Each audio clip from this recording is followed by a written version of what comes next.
And hello everyone, welcome to USFC 167. Once more, I'll be hosting the USFCs going forward because Tao is taking a break. And yeah, I'll get into commentators chat and we'll get started right away. I don't think we'll get Bruce Buffer for the foreseeable future, that's Piper, doing the announcements, so I'll be taking care of that, but that's all good when we get to the champion fight. This is the fight card, so you guys can see the order. So I'll be fighting Pico to start us off. Then we got Radley against Captain Adler, a Beer against Oak, Info against Swaffle, Squirrel against Clemino. Luck against Maestro. The champion fight will be happening in the middle of the event, not right at the end. Tack back against Beanslayer, Just That Guy against First Saber, and Dauntless against Pikachu.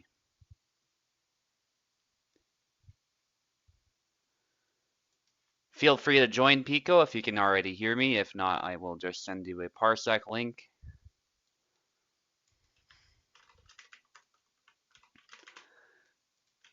Pico usually has to fight first, so I thought I'd place him first, and I thought matchup against him would be perfect based on the roster that we have for this event.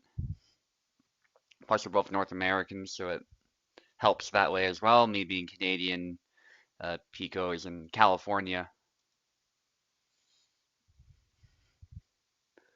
And yeah, if anyone wants to join me in the commentators cabin, you're also absolutely welcome, but it's not mandatory.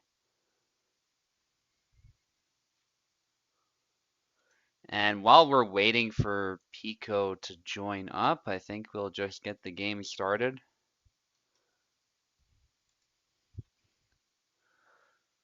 Names are already set, should be good to go there.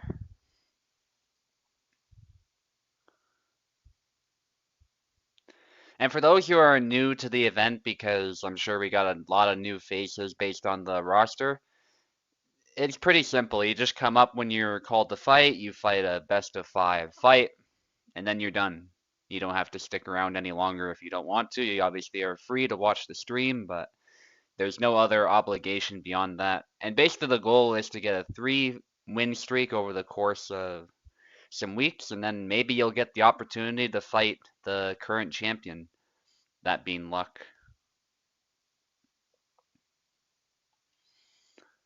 Nice. Maybe if you want, let me know. You absolutely can help out with announcing the fight if you think you can do a good job with that. I'm absolutely open to that. That will be down the road, but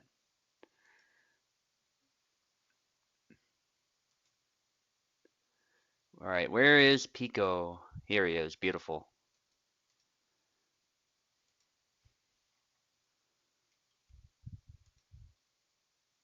And yes, Pico gets the left side, I'll be on the right to start us off. Now, everything looks good settings wise. I think we're pretty much good to go. Haven't messed with anything.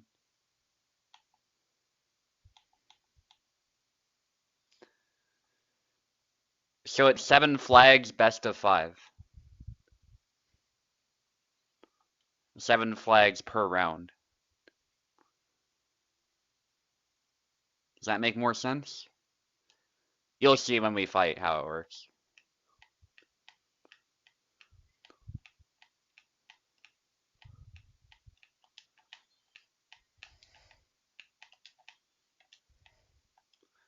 And I'm afraid there won't be any commentary.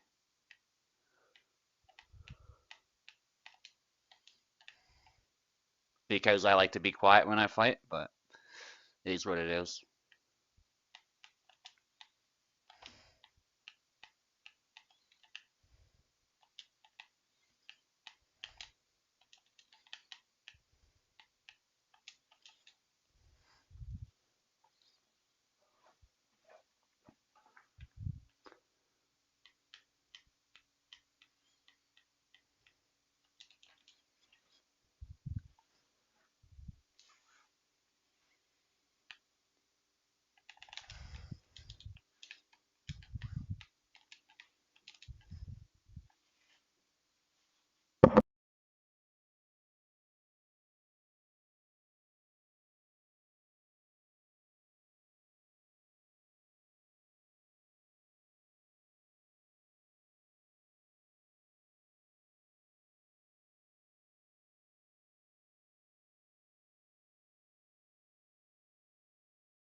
And as you saw correctly, I used Isabella. I'm trying to experiment with her a bit because I think in the current meta she's crucial to learn at the very least, especially against walk people like that.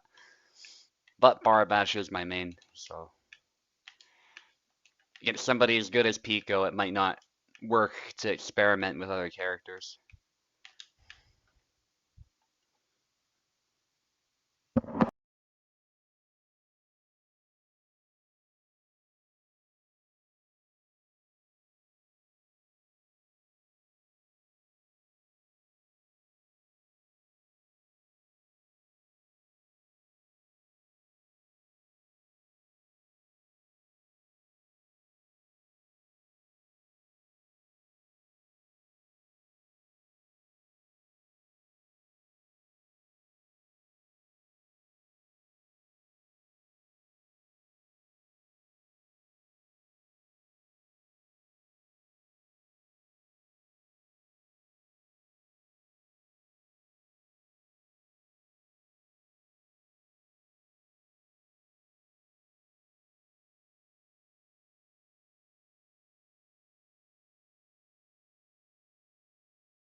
Okay, well done. Apparently there's no sound, people are saying.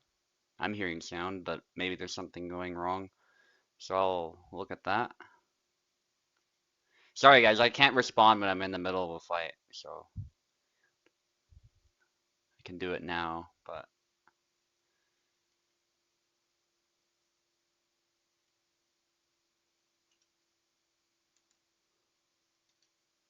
I think I see the problem. I'll fix that real quick.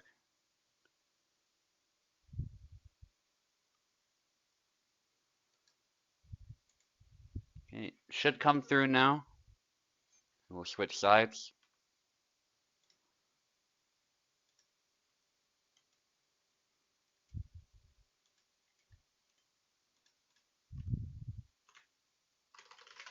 And Pico's about to win if I'm not careful. He is ahead at the moment.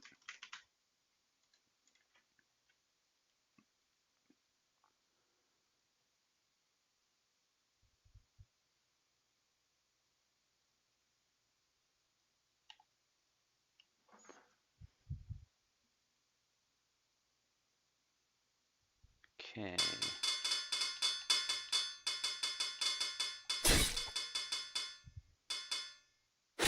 Yawn mirror. Alright, let's see what Pico can do if yawn.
Very unlucky moment for Pico there. That's a new force field bug that I've noticed, but it is what it is. That's the game we play.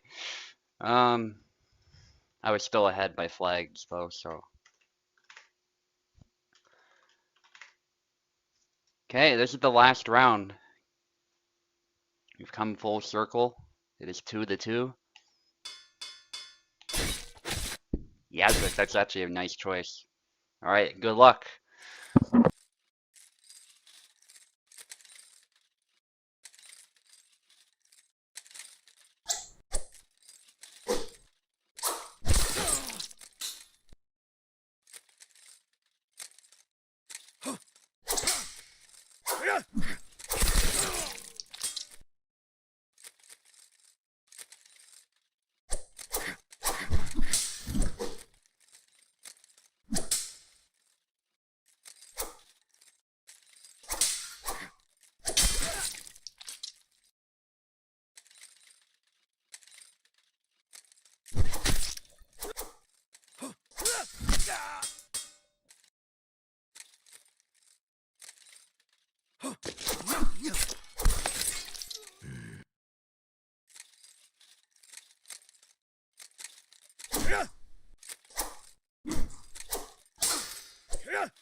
All right, good fight, Pico. Really made me sweat there all those rounds. Maybe Yazlik wasn't the pick today, but Pico still put on a masterful performance with multiple characters, so props to him for that. Very, very tough one.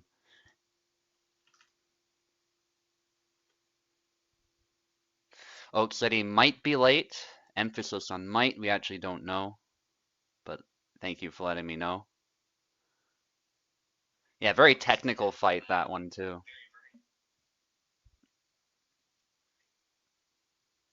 Okay, let's look at the fight card. The next one should be, yeah, it's Radzig against Captain Adler. Those two needed to fight pretty much right away as well, so.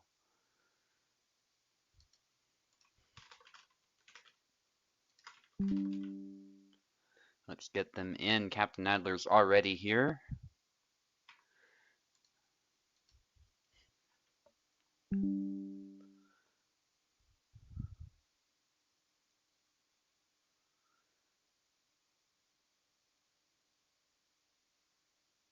Got it. Let me know.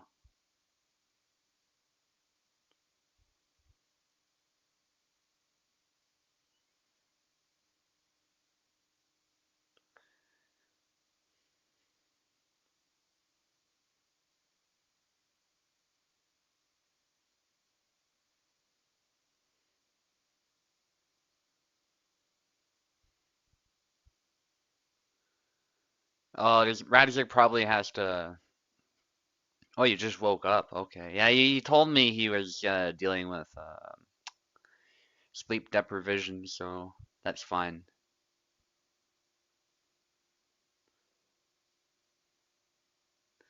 No, it's not really something you can fight with forever, so I get it.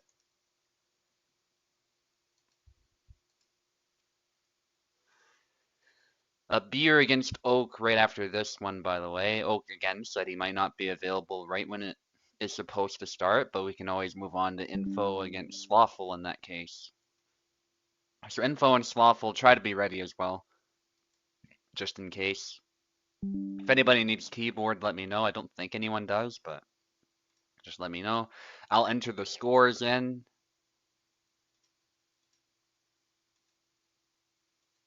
And we'll go from there. Okay, Radzig will get the left to start us off.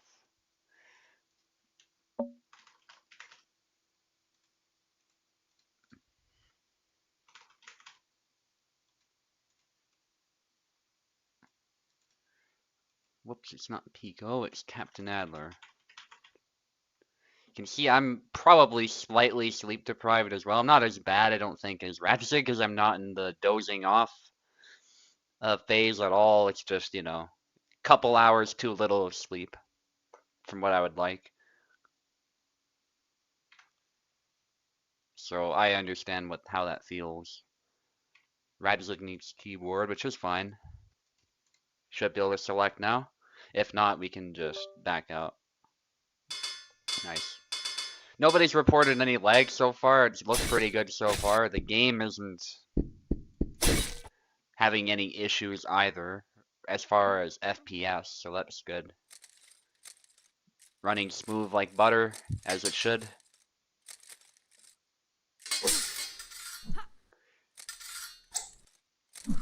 And it's a Marie Mirachi to start us off. Although Marie is the weakest character in the game, I have to say the mirrors between Marie players do look awesome. So it definitely doesn't change the fact that there's a skill to be had with using Marie, and that many of her moves do look awesome. Even as somebody who prefers cutting, I really do not like rapiers or stabbing compared to sabers, but or even longswords. I love longswords a lot more, but there's still a certain elegance that rapiers have that some other swords don't have.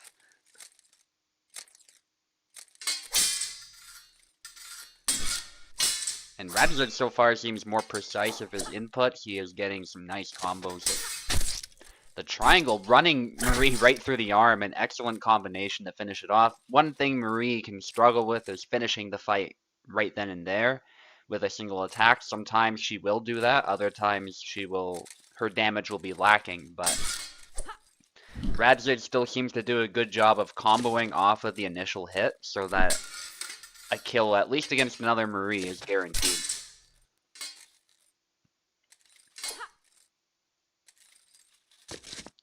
Yeah, because she's not very reliable, she's easy to blade beat, and there's other characters that have better ranged options like Martha. Or even Jan, as we saw. Jan is very, very good at the range game. The AI is not very good against thrusting characters, so people often have a misconception that Marie is the strongest, but she is very, very far from the strongest. She's actually the weakest. If your opponent is not another Marie, the solution to her stabs is very simple.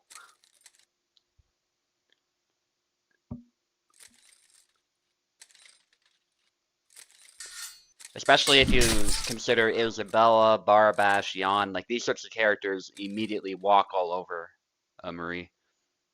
But it's not to say she can't win, just that a bunch of her tools are just completely nullified.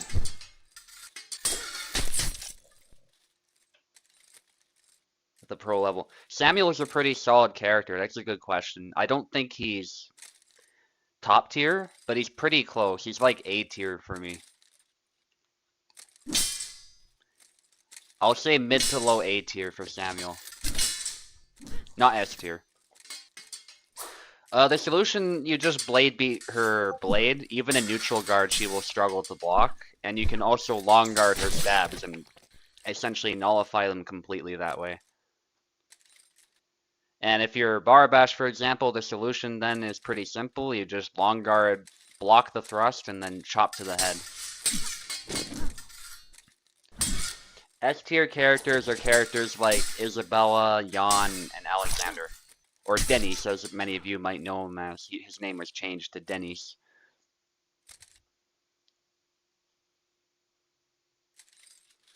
Barabash is debatable. I'd say he's actually high A tier, not S tier as such. But Barabash is pretty high up there as well. I think he's a bit weaker though than the other three top characters. Yazik is also probably top of A tier, played well. But no, Samuel is a good pick as well. He might not be among the top characters, but he's got a good guard. He's got a good fundamental game. So he's definitely not a bad character to pick up. He can still be a challenge for anybody, really. Yendrik's a great character, but as far as like his characterization and his offensive power, but he really falls short defensively. He's a bit of a wild card. I tend to say he's around the same level as some of the other weaker characters, but he still has that wild card potential where if an opponent is thrown off balance by his attacks, he can seem very, very powerful and essentially unstoppable. So he's a glass cannon.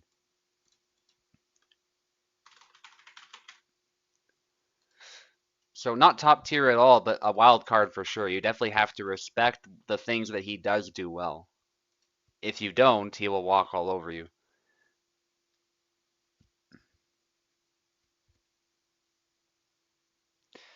Ultimate Sword Fighting Championship. That's what USFC stands for. Based on the UFC, that's why the fight card is kind of reversed. We're doing the bottom up, starting from the bottom and going up. That's how they do it in the UFC. I did not create this event though. That was actually Vinu who did that. You'll see him on the server from time to time, but he's taking a bit of a break from hosting it, as is Tao. But I used to co-host from time to time, help with hosting matches and commentate, so I did not want to see this event die. You can see we've done it for years and years, every week. So it really would have been a shame to put a stop to this event completely. So here we are.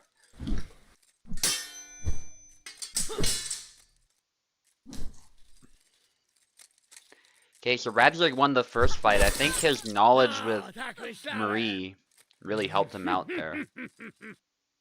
He seemed to understand the combos better and how to follow up any sort of hit that he got in the Marie mirror. Radzik also plays quite a bit of Isabella, particularly when Marie doesn't go well.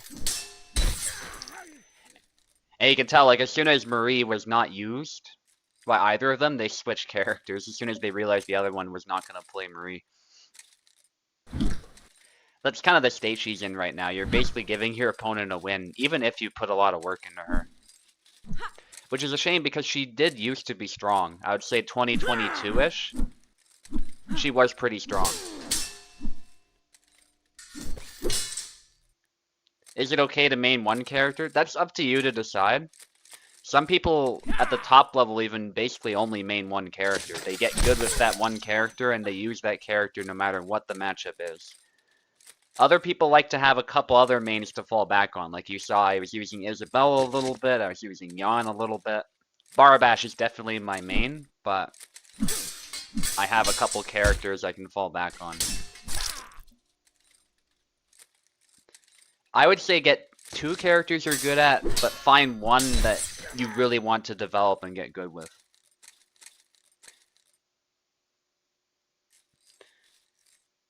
That's really the best way to progress quickly, is if you have that one character you know you can fall back on no matter what, and you know the combos inside and out.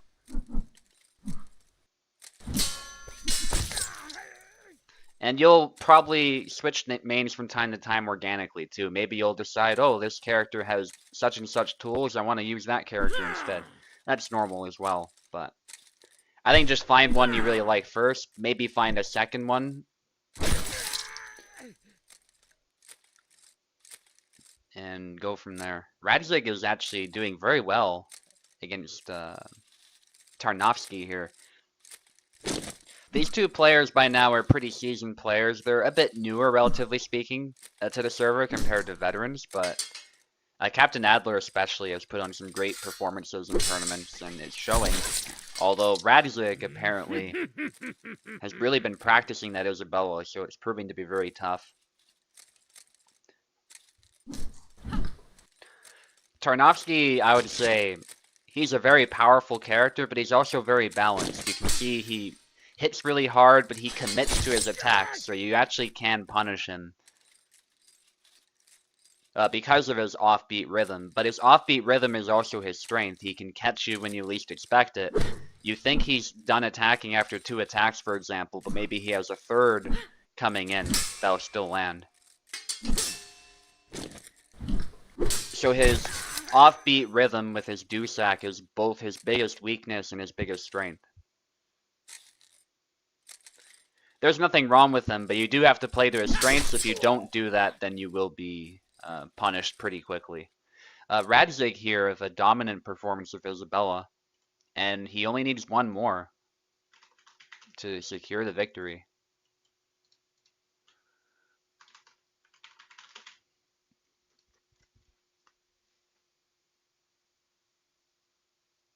Yeah, if you want to use a rapier character, I would highly recommend Marta. Marta is a lot better than Marie. She just has a better time dealing with blade beats, and a better time dealing with stuff like long guard and stuff like that. More HP, more precise thrusts as well. So, all in all, better than Marie. There was a time when Marie was probably better than her, to be honest, but that time is not now. Nice sidestep there. Captain Adler with the first flag in the not the Marie mirror, the Isabella mirror.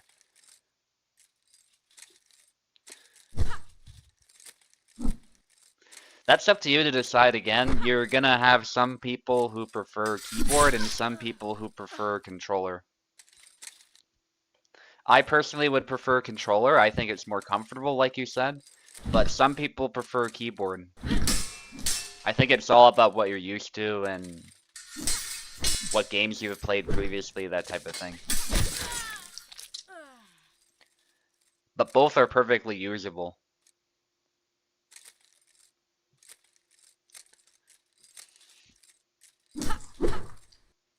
I'd say the game is probably more so designed for controller than keyboard, but there's nothing stopping you from using keyboard, especially on Parsec. You just gotta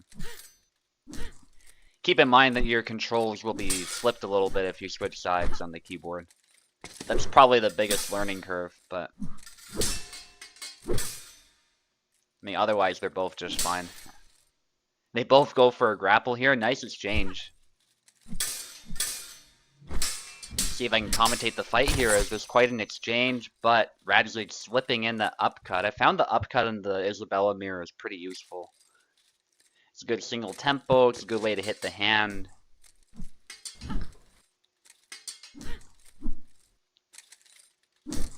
And one reason Isabella is so powerful is because she likes to fight for the center. So you'll see when the two Isabellas are playing, that's basically what they're playing for. They're playing for control of the center, as you'd expect in a longsword fight. And whoever wins control tends to win the fight. Not to say the game is a perfect one-to-one to reality, of course. There's a lot of issues with it currently, but since we've switched dynamic muscles off, you can see the fights are much, much cleaner than they are on the default version with dynamic muscles on.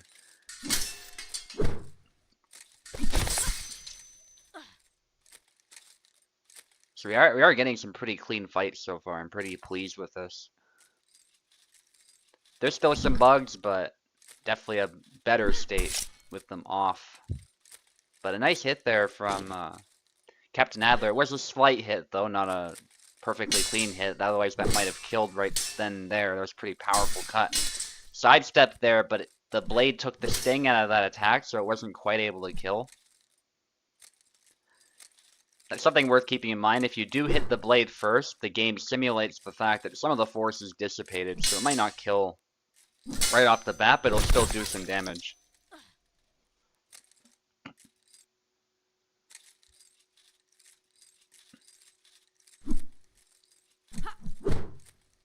Got 15 people watching so far. It's pretty nice for my channel. Very small channel.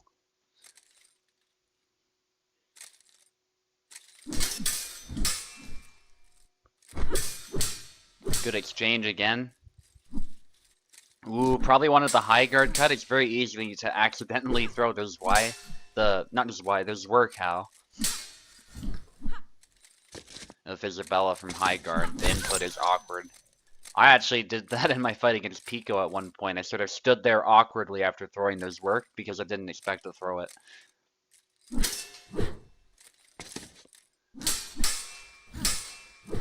Yeah, Radzig is just on fire. Definitely potential champion material, I would say. As he's looking to close the win. And Captain Adler is a tough opponent. To get such a decisive victory against him is not easy. Captain Adler has beaten veterans like me before, too. And Oak, in fact, as well. He's defeated Oak before.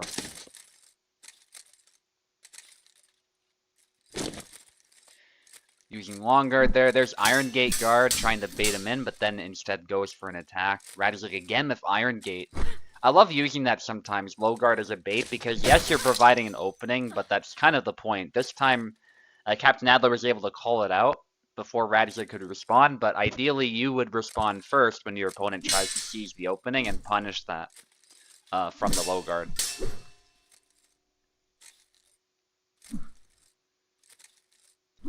That is the neat thing about a lot of guards and real swordsmanship is you're never completely covered no matter what position you assume, so it might seem kind of crazy to leave an opening like that, but you're always leaving some kind of opening somewhere. It's a deliberate provocation. But anyway, Radzig still got it. And pretty decisively, too. Let's see if Abir and Oak are ready. We're going to do their fight next. GG's, by the way, guys. That was a nice fight. So Radzig had the sleep deprivation buff. It's a thing where a good player is super tired, but still somehow plays like they're on crack or something.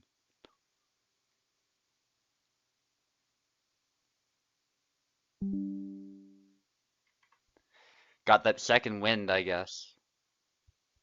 Amazing how your body can do that, but you will pay for it later when that happens. Adrenaline helps, yes. Yes. Alright, Oak is not able to fight at the moment. We're gonna have to postpone that one.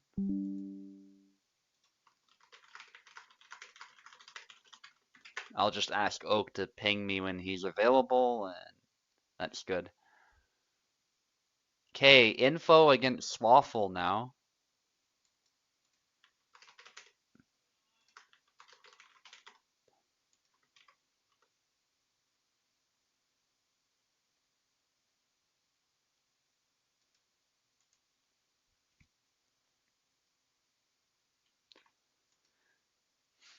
Beer is a newer member of the community, but he has since proven to be a seasoned player over the months, and now he is taking on the best and winning at times.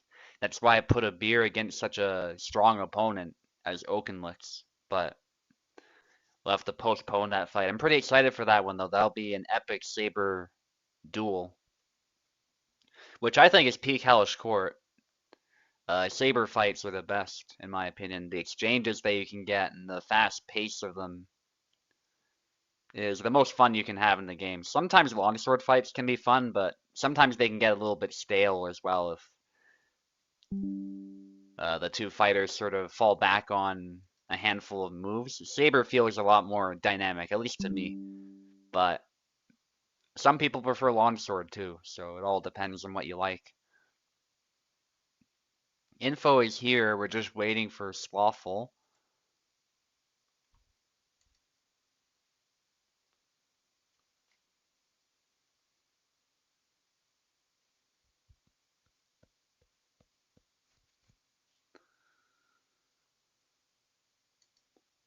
Waiting on Slothful. If he doesn't show up right away, that's still fine. We can also skip that fight and move on. Come back to it later. They'll give him a minute or two to join. If not, we'll just move up the fight card to Clemino against Squirrel.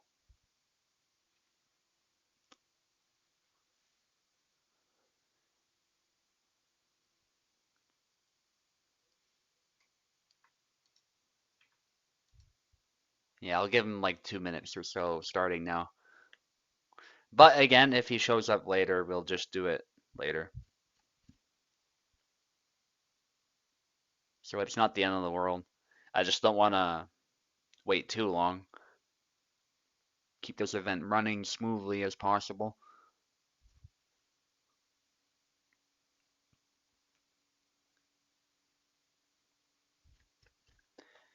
And worst case scenario, if Slothful is away, we'll still give Info a fight. So Info has nothing to worry about there.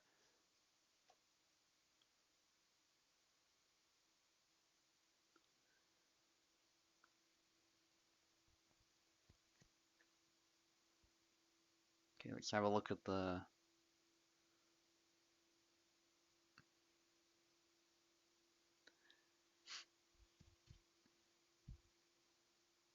Yeah, some people will have an easier time controlling, doing precise inputs of keyboard compared to controller.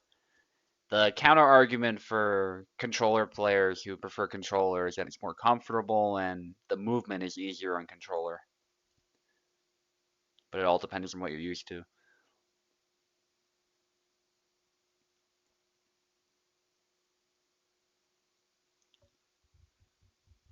Dauntless is cooking brunch. Nice. Yeah, I'll try not to call you up so soon, but we will see. I don't see Slothful, so I think we're gonna be moving on to Clumino against Squirrel. I put you pretty far in the back as you see there, Dauntless, so I don't think you're gonna get called up, but that would be hilarious if you were.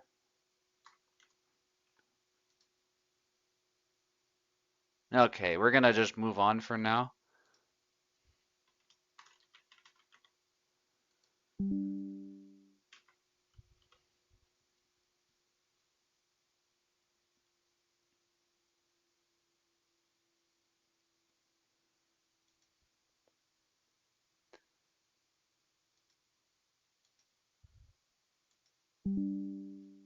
Clumino made a nice debut last USFC, but he's still newer, so I decided to put him against another new opponent.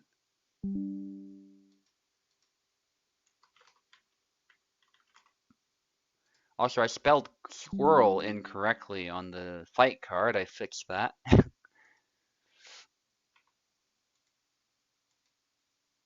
Nice.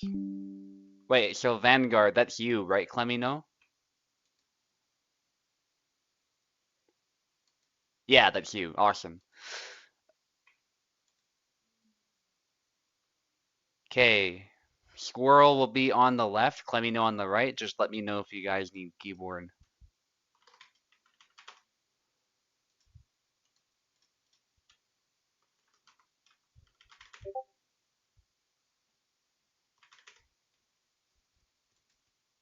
And I think Swaffle is here, so we'll be able to come back to that fight.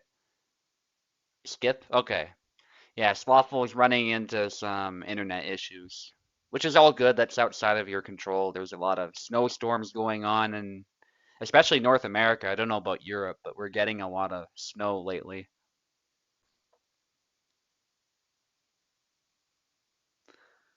Your keyboard? Cool. Is Squirrel a keyboard as well?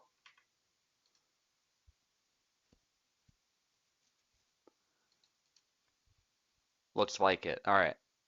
From his profile, so I'll give him keyboard as well. Try again. I just have to manually give you keyboard control for it to work is all.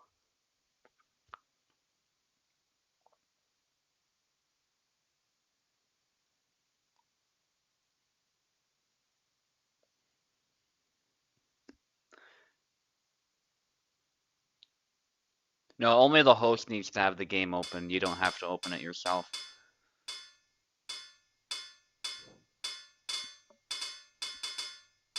Alright, so worst case scenario info. I know Swaffle was not available, but we can still get you a fight.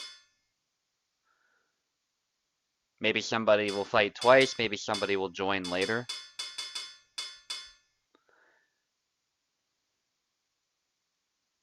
But it looks like after this fight, we'll be heading straight to the championship fight. Alright, make your selections.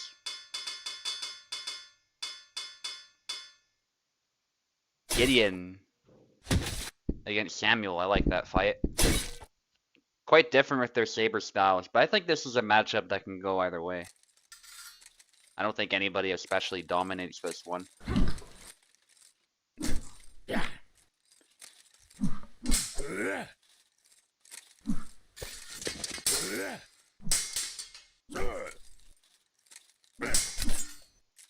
Rush there, punch. Very messy fight to start us off, but Squirrel has scored 2 hits. There's another hit to the back of the leg there, the false edge cut. You don't see that very often, the sky hook from Samuel. Gideon has quite a bit of HP, but if you carve him up with a sword, he will still be brought down. And there's a cut to the hand. The sword arm and the head still remain very effective targets to hit Gideon with, and you can see you can stun lock him too. Even if your blow is not quite killing him, it's still a bad time for Gideon. So you want to avoid being hit where possible. Samuel's wrist broke there. It looked kind of funny. In fact, it's broken right now if you look closely. It's broken by default oftentimes, except for his death animation. Funny enough, it fixes itself when he's dying. But when he sort of holds the sword awkwardly, you can see his wrist is just bent in the most awkward way. Makes me cringe, actually, thinking of how the wrist is bending that way.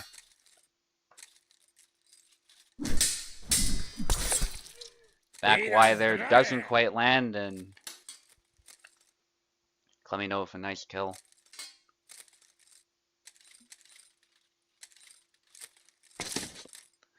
Gideon's style is pretty fascinating because it's based on the Polish cross-cutting style.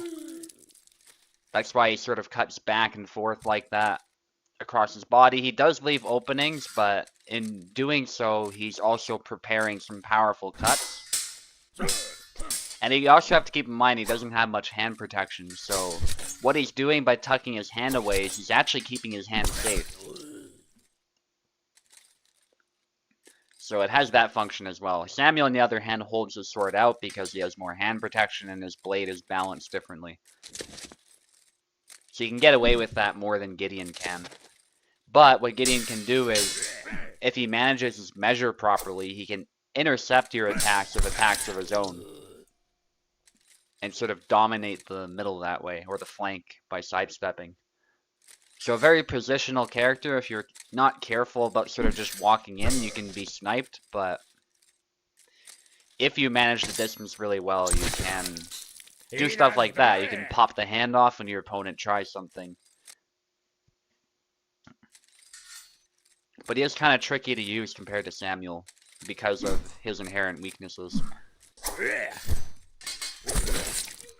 Just barely spaced out that stab, and nice whiff punish there by Clemino.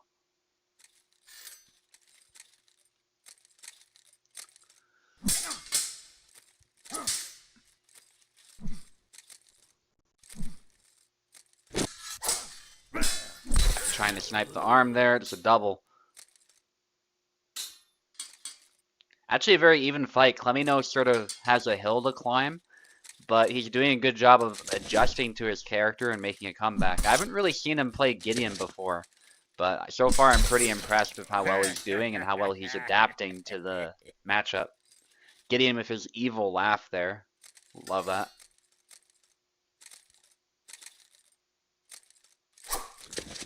He just has some weaknesses. He hits hard, he has good HP, but his exposed guard and sometimes his moves are a little bit questionable. Make him like B tier.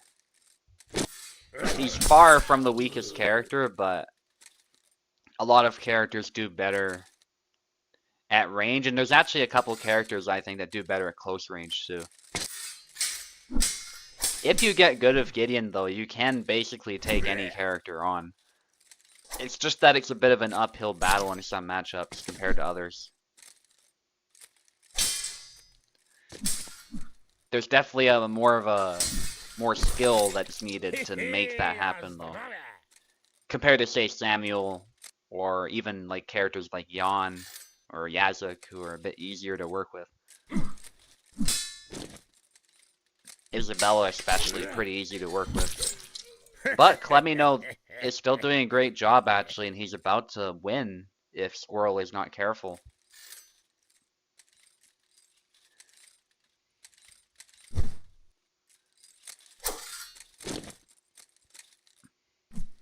Thrust attempt there, but whiffed it. Gotta be a little bit careful whiffing that lunge because it does have a fair bit of recovery. Ooh, the stab hit the head but sort of bounced off the skull. Rocked the head but did not kill. I think Samuel was too close, so what happened was he couldn't get proper structure in his stab, so it didn't count for full damage there. That's why you gotta be a little bit careful with the lunge. Up close, you can test it yourself too. Try lunging like that with a stick in punching range and you'll know what I mean by that. You're just not transferring the full amount of pressure and force that you're looking for. But Clemino still takes it. And it's 1-0 for Clemino. Just gonna switch the names, guys, and then you can switch sides. Go ahead. Hold. I don't know what button it is on keyboard. I think I can do it for you guys. Okay, so it's numpad 3. That's how you switch sides. Clemino is on the left now, and Squirrel is on the right.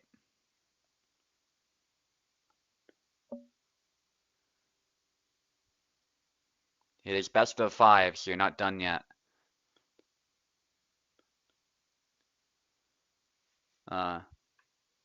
Is Squirrel still in the parsec?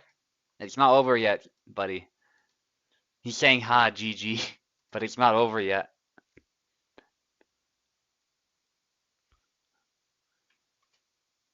You still have some rounds.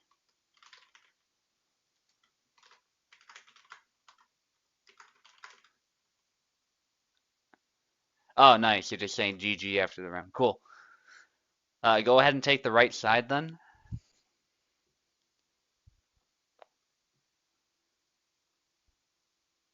Or do we need to back out? I'll try backing out.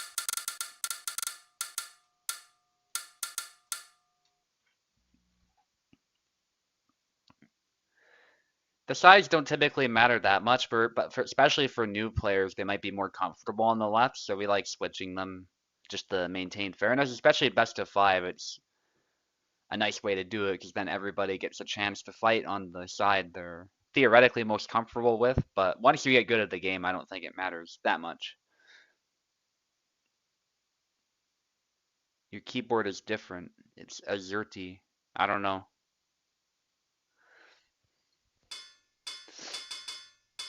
I don't know what the binds would be on a keyboard like that, I'm afraid. I don't play with keyboard to begin with, so. Looks like you figured it out, but. Nice, okay. Yeah, that's the other thing I meant when I said Kubel didn't really make this game with keyboard in mind. You can use keyboard, like the keybinds are there, but it's definitely designed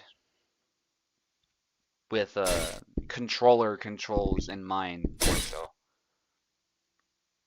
But keyboard, yeah, there's nothing wrong with it once you figure out the controls. There's also keyboard splitters. Wait, okay, hold on. Clemino is on the right, it looks like. Yeah, I figured he was on the right because I saw Laszlo being picked. I was like, why would Squirrel pick Laszlo? And also, Clemino typically plays Laszlo as well as, I think Yazuk is what I saw, so that's the other reason. Yeah, so Squirrel, make sure you're taking the right side.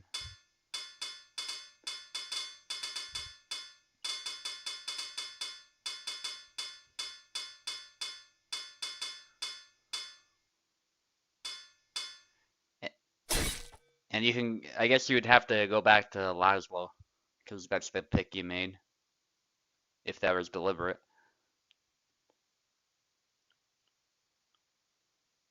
Uh,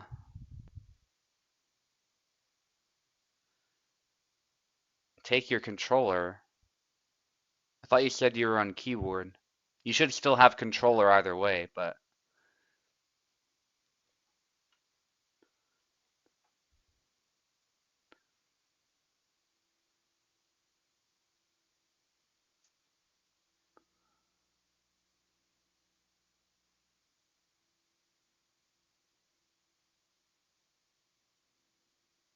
uh,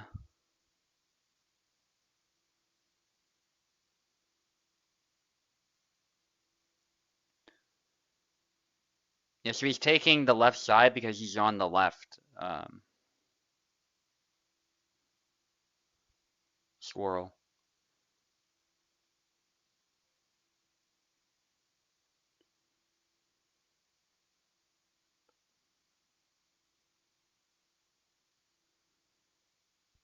Yeah, I know you're here, but you're not on the left side. You're on the right side.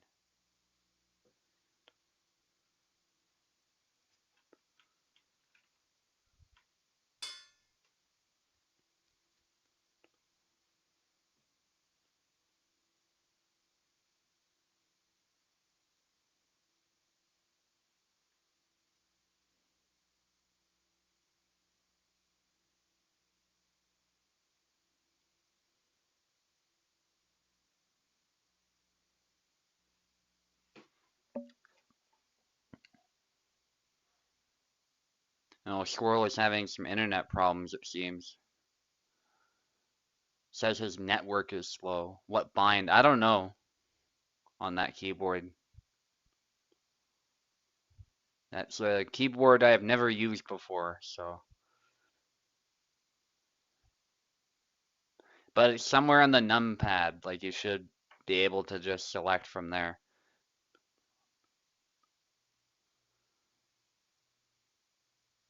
I would think. You just use the numpad and your arrow keys. You don't have a numpad. Okay, I guess you'll have to fight from the left side, but contact Oakenlicks because he knows of I don't think it's a keyboard splitter as such, but he knows of a program that'll help you with that. So you can have your own custom keybinds no matter what side you're on. And that would fix that problem and allow you to play from both sides.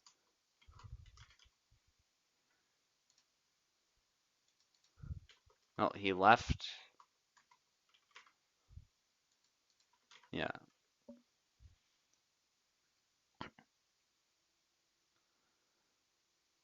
Yeah, join back. There's no reason to leave. We can just have you fight from the left side. But in the future, get that sorted out, just so that we can switch sides.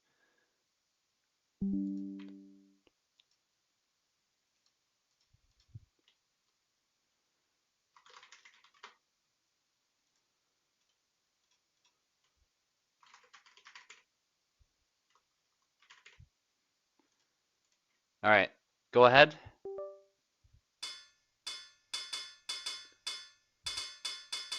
Make your selections.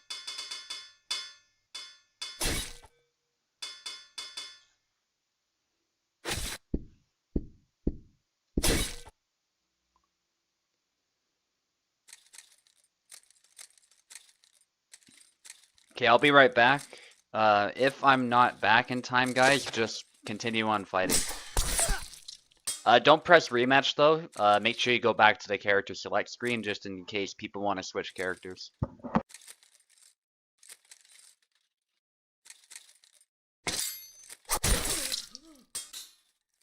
Moje.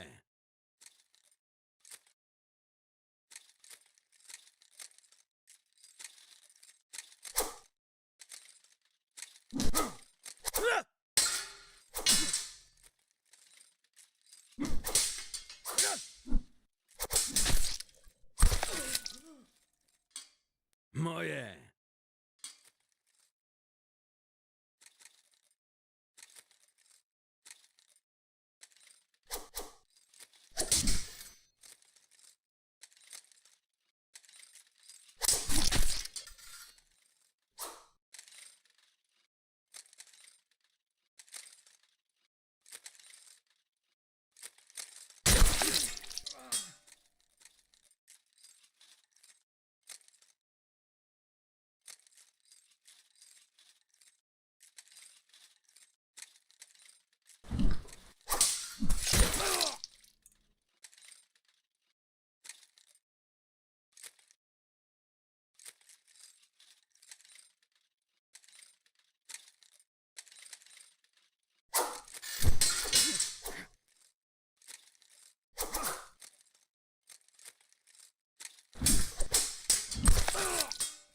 Moje.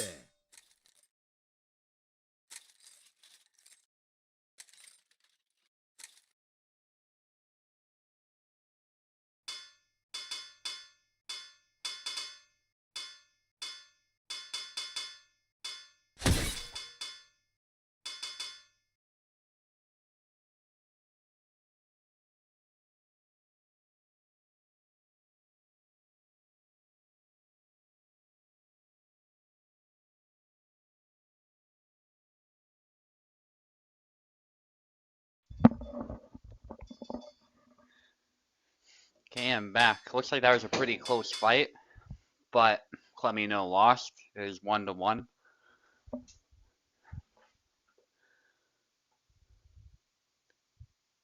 Nice Yazik there by Squirrel. I watched some of that fight. What's going on though?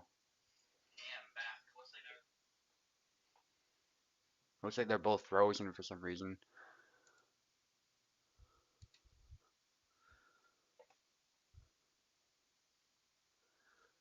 Wait, Clemino was on the left? I don't understand.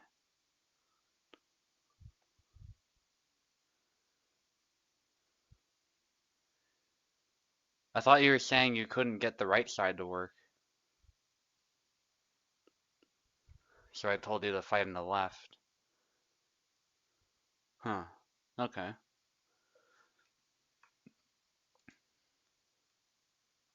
Well, I guess the names are correct now anyway, but... Anyway, continue.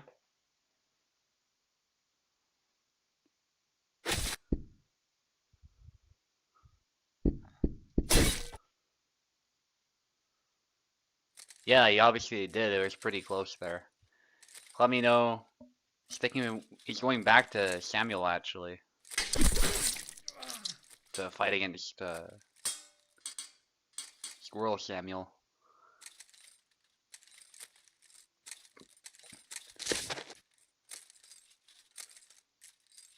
I'll check if Oak pinged me yet about being here. If he is not here, it'll be fine. It's just gonna mean that we'll have to go straight to the champion fight, which I'm sure Luck and Maestro will be eager to begin. Double.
Nice upcut there. Clemino showing some great prowess with the saber, dominating the match as far as the score. He's up 2-0, needs one more. Glad we got both sides working in the end. So Clemino is on the left, contrary to what the names were saying.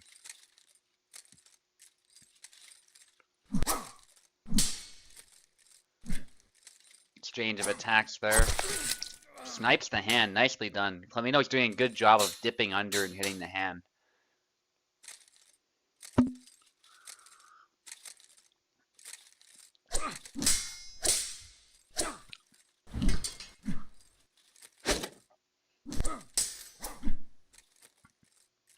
Looking to finish this off here. The stab calling out the feint.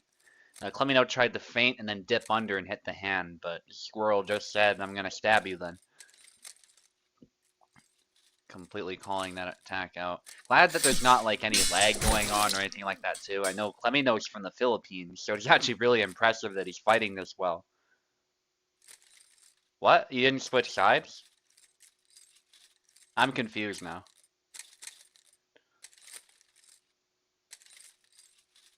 Because you said you were just on the right.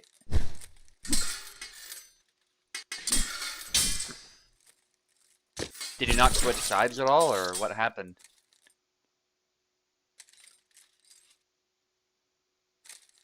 Okay, I don't know who's who anymore, because they're not even switching sides, it looks like. Okay. Well, in the future, make sure you switch sides. Nice exchange there.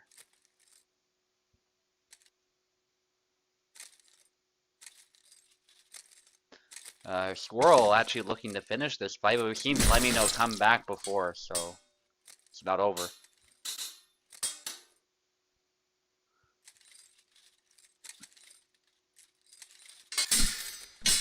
Looking to punish that stab, but good dash back by Squirrel. Back wide, nicely done. Clemino playing like his life depends on it. Doesn't want to give this round away. Good stab. Calling out the feint again. That's the problem with the feint, is it can deceive your opponent, but it's really slow. This particular feint is. So it kind of announces your intention. That's why I prefer manual feints in this game for the most part, where you cancel the attack manually instead of doing a predetermined feint move. But sometimes they have their place. Some characters do it better, like Gideon. And now it's down to the wire. Clemino actually gets killed just now. Doesn't quite make the comeback, but very close. Okay, make sure you switch.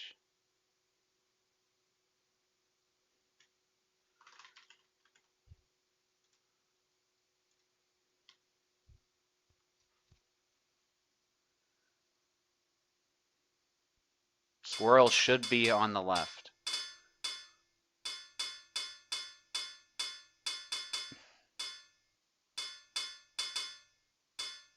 Should be on the left, but I don't know.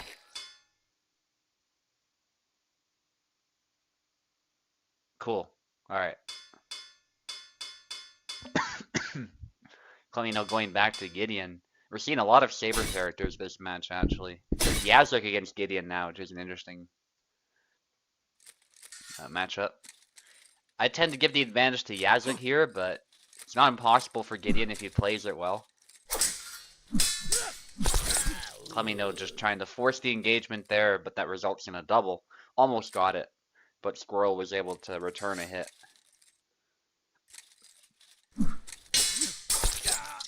There's one for Clemino.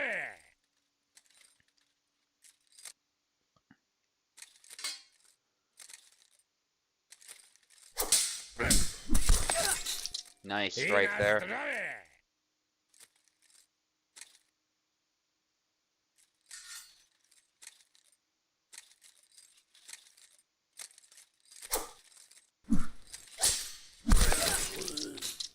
Double.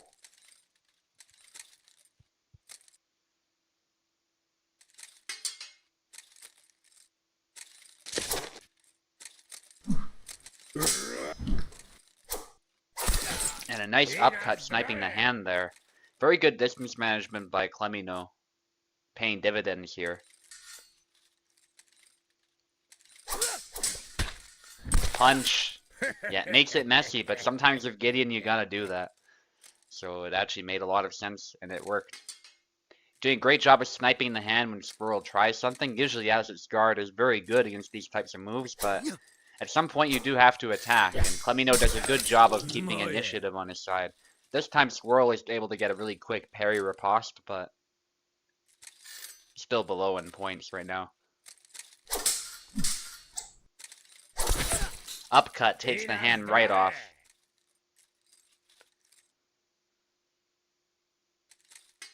And Clemino needs just 2 more to dominate this round and win the whole thing. It is currently 2-1 in favor of Clemino as far as the overall score. And 1 more flag needed. A lot of pressure on Squirrel. Good hit by Squirrel, not quite killing as there is a bit of a flick cut, but it still could matter. Taking any hit in this game is bad for your stamina, not just your HP. Forced to back off there as Clemino tries to force the engagement and finish it right off here.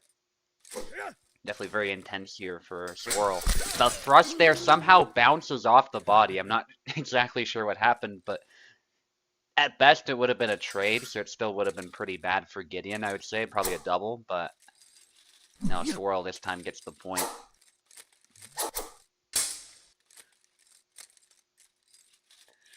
Yeah, I can't really explain what happened there, but Clemino still gets it. It didn't change anything. It is what it is.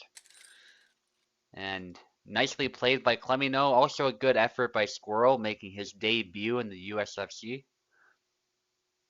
Now we have luck against Maestrocake, as I've not heard anything from Oak yet. The championship fight.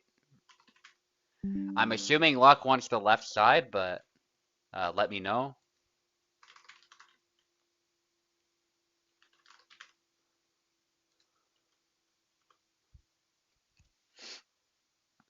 The champion always gets to select the side.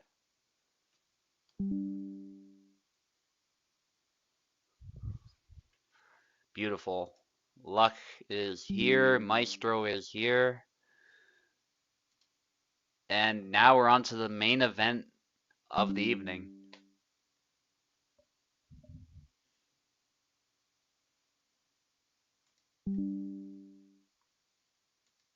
Tao said he'll spectate the fight between them, which will be interesting. I think he's playing 2 strikes right now, but he will be watching.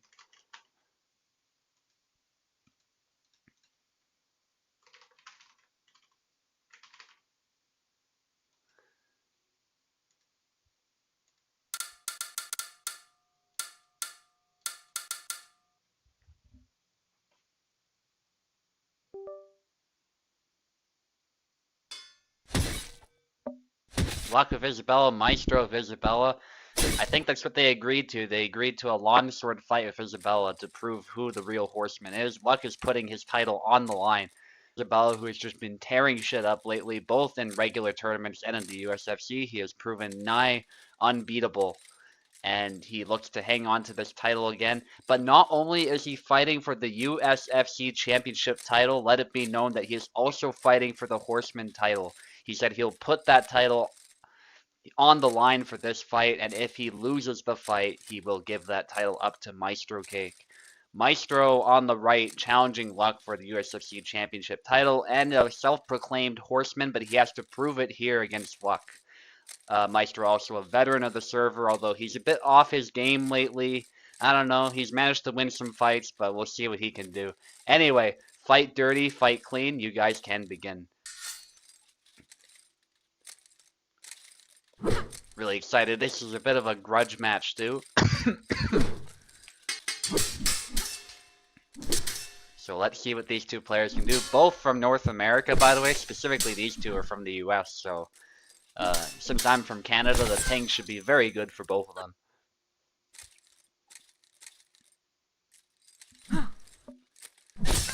And Luck with an upcut there. Maestro was able to score the first flag, but Luck has scored one right back. Luck is also a really fast player in general, probably the fastest on the server, so Maestro being a bit of an older man compared to Luck, we'll have to fight against that. He's doing great so far, though, just bringing the pressure against Luck in that exchange, and actually winning the exchange, I would say, although not managing to kill.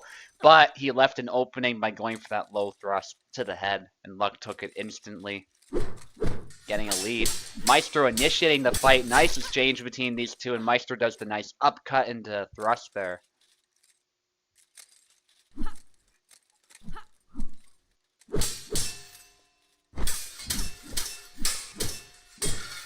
Although we joke about Maestro being terrible in the USFC, he is a very good player in reality, of course. Luck will have to give it his all. Maestro started with Isabella too, fun fact, so he's playing with possibly his best character. I don't know if he's much of a horseman though, we'll see about that.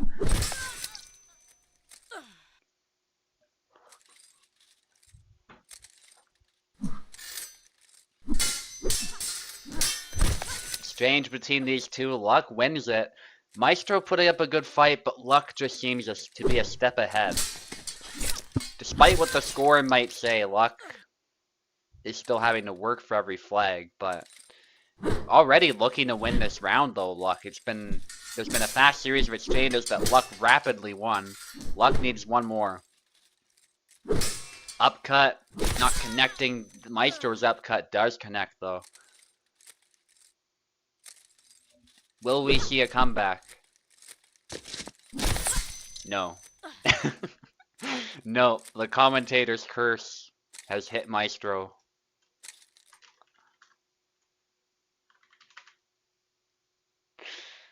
And Luck just snap cut him right in the head instantly. As Luck often does. He's a master of that particular move. So that combined with his fast reaction time makes it very difficult for Maestro when he leaves an opening like that. Even if it's slight, it doesn't have to be a massive one, but if it's an opening at all, the snap cut is a dangerous move to deal with. There are ways to deal with it, especially preemptively, but you have to be aware of them. Sometimes the upcut or thrusting to the hand can work, or spacing it out and using high guard, but you have to time these perfectly to make them work.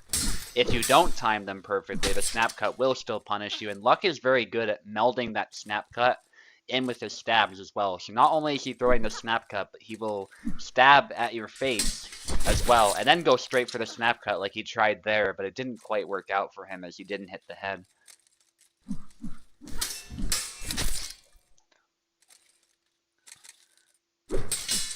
Luck beats the blade aside there, not quite able to follow it up. That high guard cut nearly tagging Maestro with the linger. Threatening an upcut Maestro, and they meet there, clashing swords again.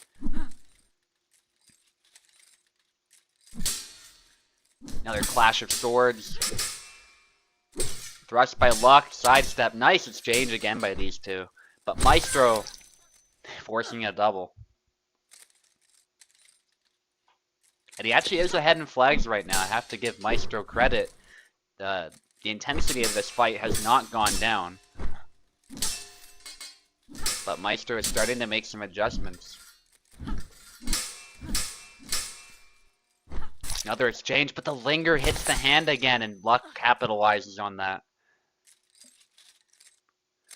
Yeah, that can strike Isabella's hand when you least expect it. Luck parries the cut, but that barrage of attacks by Maestro still forcing an attack in, resulting in a double. And that's another double.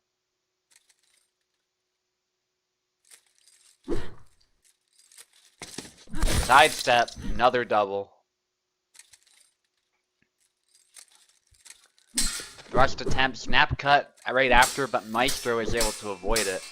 Nice exchange again between these two. Maestro with an upcut as the high guard cut comes down, shielding his head. Sidestep there by Luck, but I often find the high guard cut actually beats that, as Luck is finding out. And another double.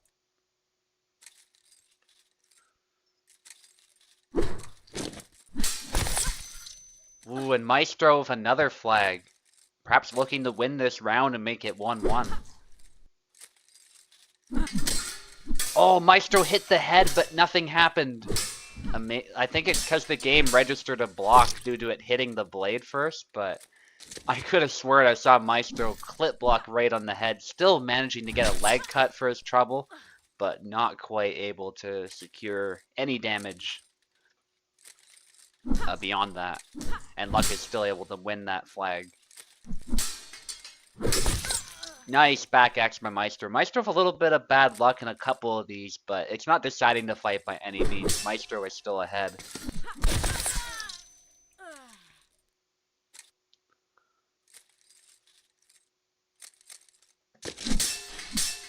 Upcut attempt, snap cut by Luck. Both of them doing some feints, and Maestro with a nice counter thrust, and he's looking to win this round, potentially.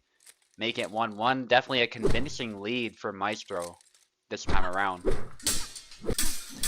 Another exchange. Love to see it. And it's a trade of cuts. Another exchange. Ooh, Luck is getting tired now. Will Maestro be able to capitalize, though, I wonder? Or will Luck snap cut him in the head? Oh, not quite. They both have taken a hit again, though. Luck goes for the stab, and it actually is Maestro who will snap cut the head. That was beautifully timed. The stab can be a counter to the snap cut if you time it after the snap cut, but the snap cut can also in turn be used as a counter to a stab by beating the blade aside. That was beautifully executed. And it is 1-1.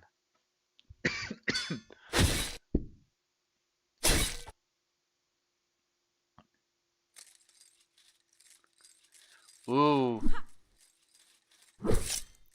Kexoid is rooting for Maestro. Let it be known. The legend, the GOAT himself, with Saber, is rooting for Maestro.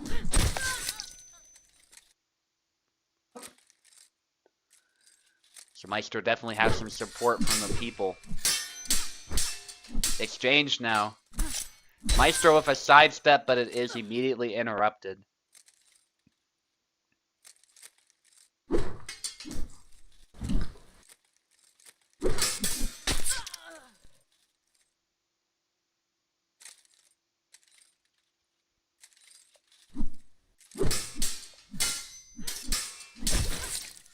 Nice.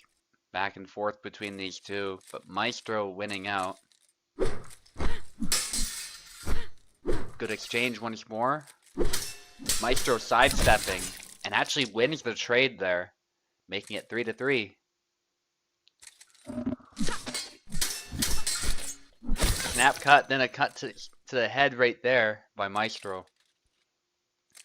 Maestro looking to possibly win this round and make it 2-1.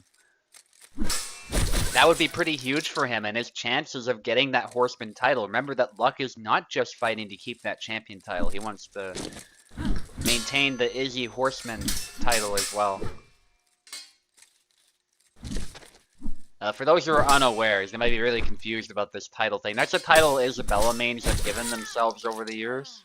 It's a title of prestige. If you are one of the Horsemen, then you're a powerhouse of a player. So to give that up is a pretty big deal.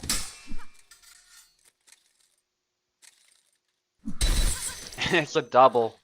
Maestro had his thigh cut in half, but cut to the head.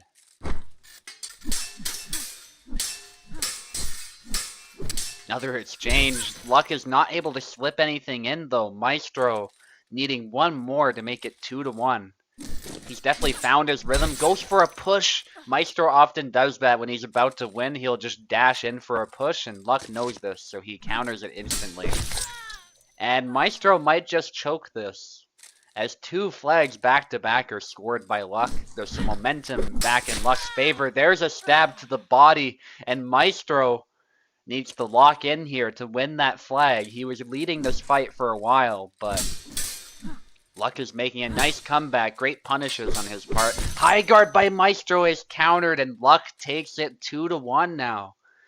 Luck is actually the one in the lead despite the progress made by Maestro.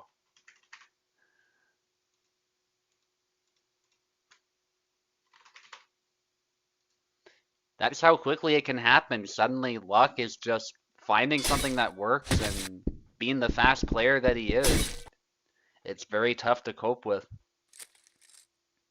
And it all started from that one failed push attempt that Maestro tried. Just momentum suddenly was back in Luck's favor.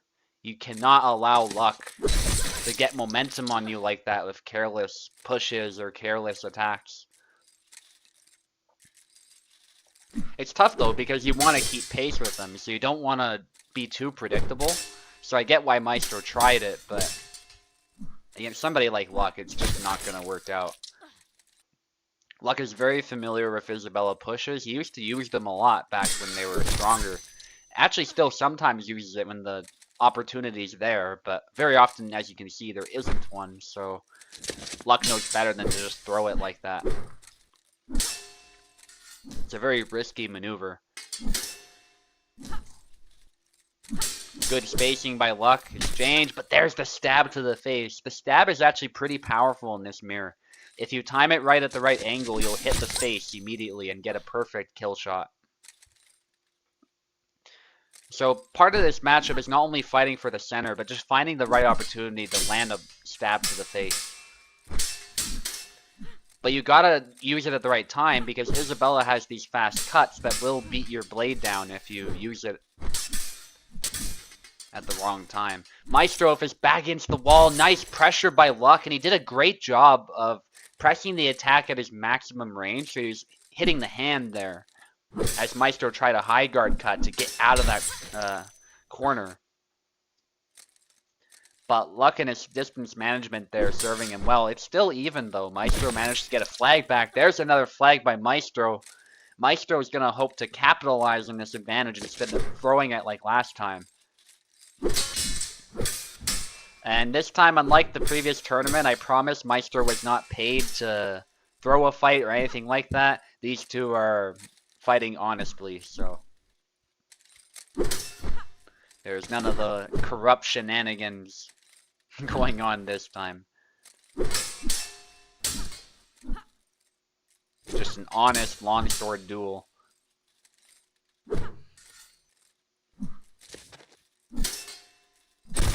And that's another double.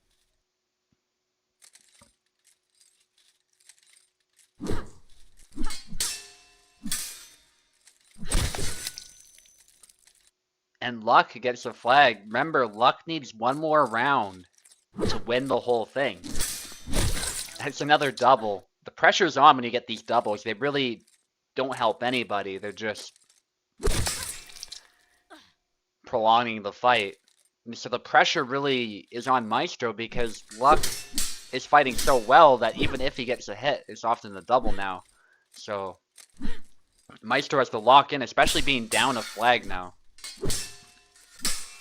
And you can see Maestro's trying to force the engagement. Nice sidestep, beautifully executed there, and a hit to the head. Anybody's game now.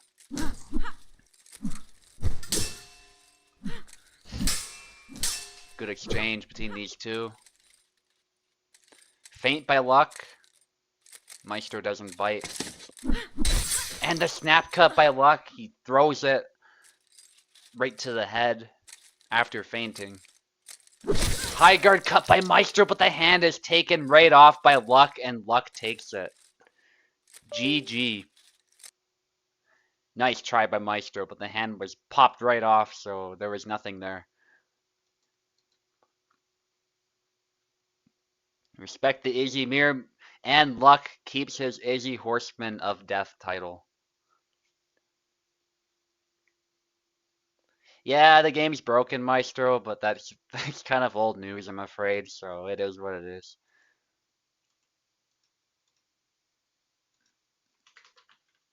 But we're all playing the same game, so it is what it is. I do hope it'll get better, but USFC is a nice chill event to host, so I don't mind. And obviously when the game is at its best, it does look amazing still, so that's good. But when it doesn't, it looks pretty goofy. No question about that.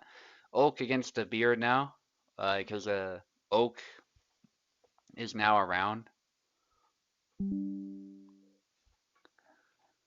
And a Beer showed up right away. He's obviously eager for a fight himself. This will be another intense fight.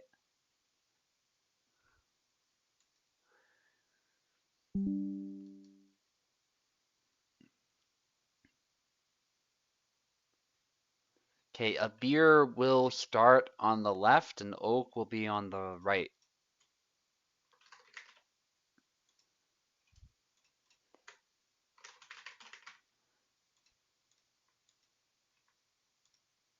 Oak has keyboard already. Good. Let's see. Gonna be another saber fight.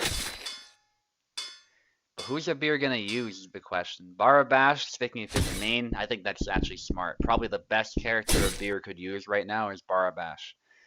A beer, again, he's proven to be a very tough opponent for anybody, but he has to prove himself here against Oak now to see if he truly is USFC champion material. Oh, a pause. Okay, Oak is good to go. Hopefully that was just accidental. What? Somebody went back? What is going on?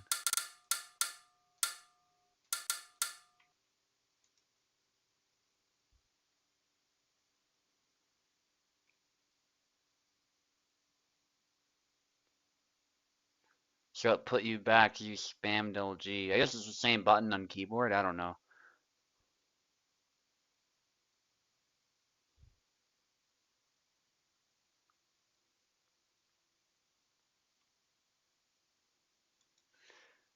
So Abir is having some internet issues, it looks like, but let's see. Everybody else so far, for the most part, it's been golden, so.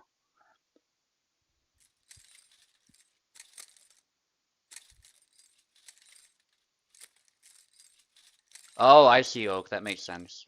Alright, well, Oak is good to go. Let's see what Abir can do. Oak is trying to snipe the hand, keeping his distance, but then he goes in for the attack. Abir with some sidesteps, and he scores the first flag.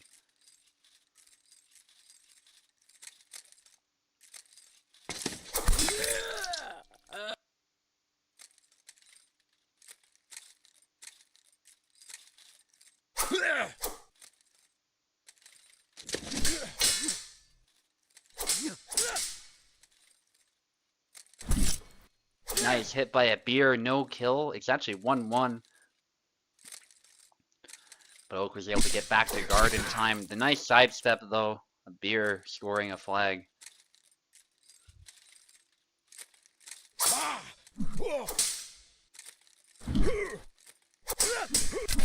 Ooh, Oak tries to hit the head there, but not quite. It bounced off, mysteriously.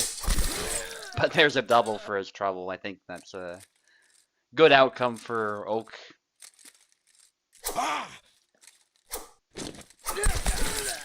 Double.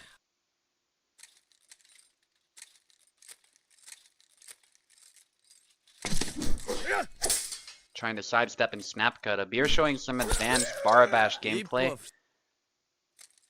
Definitely knows what he's doing. With Barabash. I taught him some tricks and then he sort of made his own style out of that, so.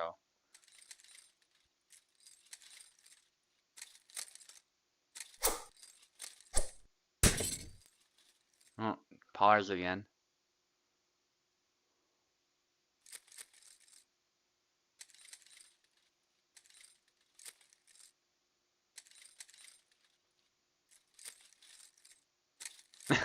Yeah, some people have pretty terrible luck that way. They get matched up with veterans on the server. I remember that would happen with me against Warden all the time back in 2021. And I would get destroyed because at that time, Warden was like the best player in the server. So I definitely know how it feels.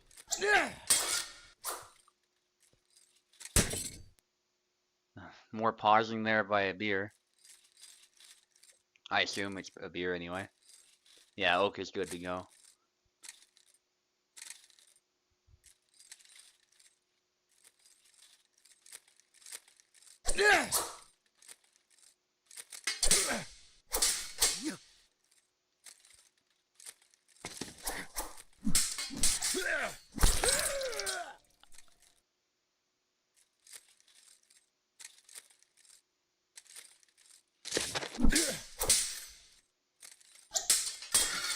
Beer putting up a good fight, but Oak is, I think, proving to be just a little bit ahead in pace in these exchanges. He just has initiative on his side a little bit more, doing a great job of defending when a Beer mindlessly goes in for a cut. Definitely showing the experience advantage over a Beer here. Okay, Beer's good to go still, having long guarded. Snap cut to the head. Oak needs one more.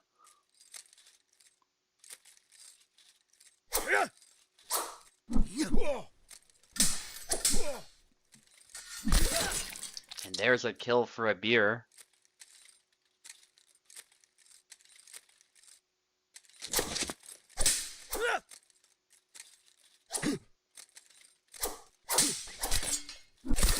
And why by a Beer? Nice combination. A Beer is making a bit of a comeback. It's definitely not over this round.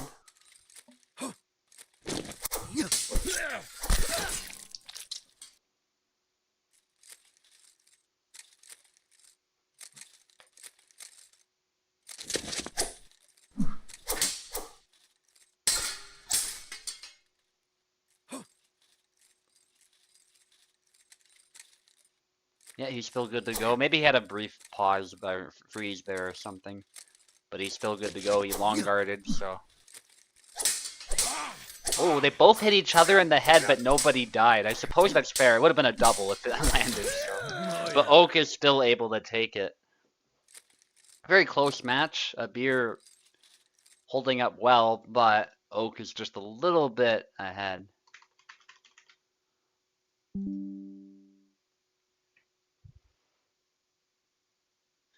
There's no way your screen froze for 20 seconds, a Beer. You were doing really well.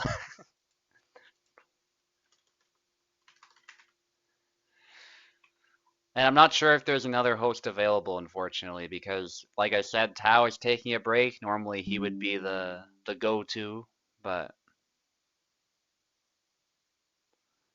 Well, Maestro's from North America as well. That wouldn't really help. It seems to be your end, because everybody else is doing well, so...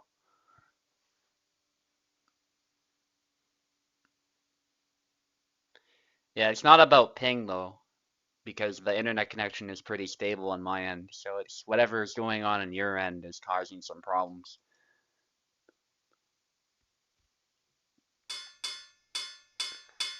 And like I said, you're only 2 flags behind, so you're doing pretty damn well.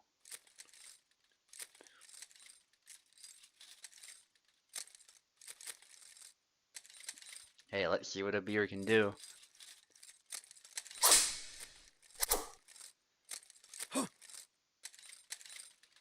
Honestly, I'd be surprised if Maestro has the game installed as well. So even if he was available, I don't think he would want to host, so. But if he wants to, I won't say no if it does get worse, but I'm a little, forgive me for being a little bit skeptical, because if Beer is, although he's behind, he is holding up well against Oak. But sometimes it does help. Oak is actually right. It's funny how it sometimes works that way, but it's fine if it stutters a bit, though. If it clears up for the most part, you know, it's just the stuff we deal with on Parsec, and you gotta work through it. We had somebody from the Philippines win, so, and that's pretty far from Canada, especially Alberta, so if somebody can play from the Philippines, then, and not have too many, like, internet issues, I think it's a pretty good indication something's on a Beer's end, but who knows? There could be a lot of reasons for it. It actually doesn't necessarily to do with his internet. Sometimes Parsec just somewhere down the middle, like it's acting as the middleman and it's causing some kind of problem, I think, is what can happen. So it's like your connection with Parsec might be in the shitter, even though otherwise your internet should be fine. Or something between the host and the player.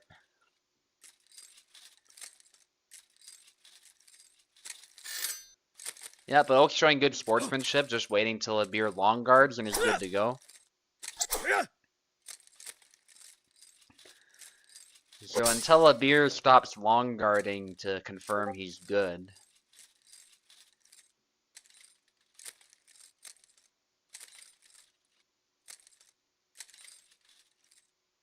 Huh?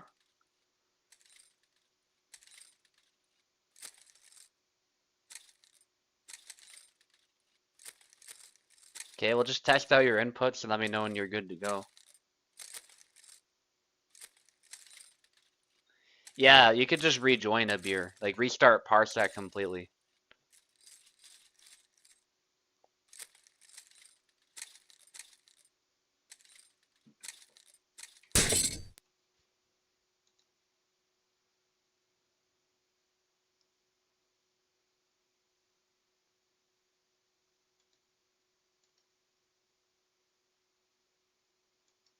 Okay, the beer is back.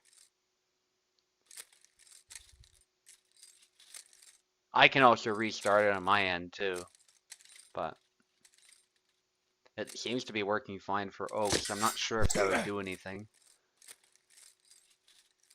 Okay, they're both good to go. A beer's long guarding, so I assume he's good.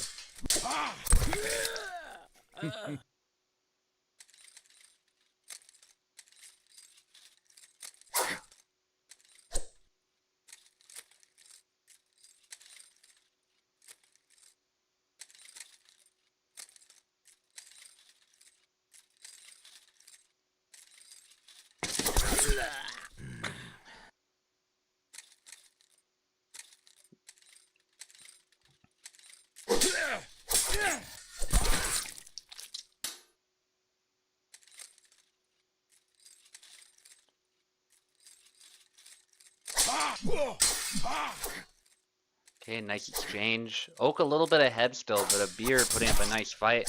Yeah, it presses the attack. Yazuk is brutal with these sort of downward cuts that come in deep into your guard. It's very hard to defend against them if you're trying to cut back instead of just focusing on positioning to stop them. The beer gets a nice snap cut hit.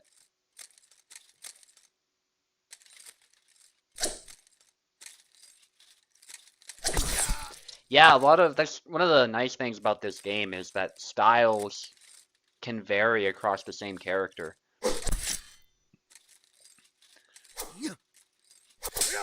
Despite on paper having the same tools, and it's 1-to-1. So a beer, I'm not saying he's not having any internet problems, but it's not so bad that he can't give Oak a really good fight. So we're gonna continue since Maestro is not available anyway. So let's see. Switch sides, 1-to-1.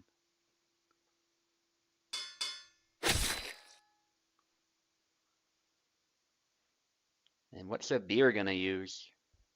Back to Barabash, or he looks like he's considering Isabella, or he's just not moving. Yeah, Barabash makes more sense there for sure. He's been doing fine with Barabash. Yeah, go ahead and select.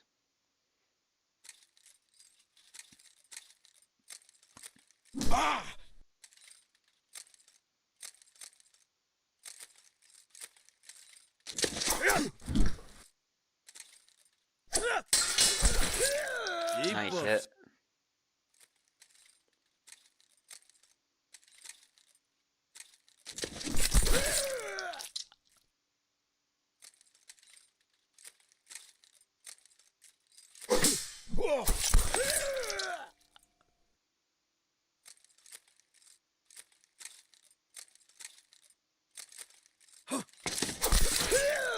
Nice. Oak gets another hit. Oak dominating this round. That often happens, by the way. Definitely not something to be discouraged by. Somebody as good as Oak will find a slight weakness in your style and just begin exploiting it.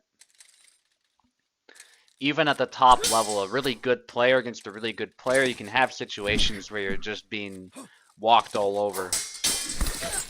But it's about how do you bounce back? Are you able to make a comeback or not? Is it just not your day?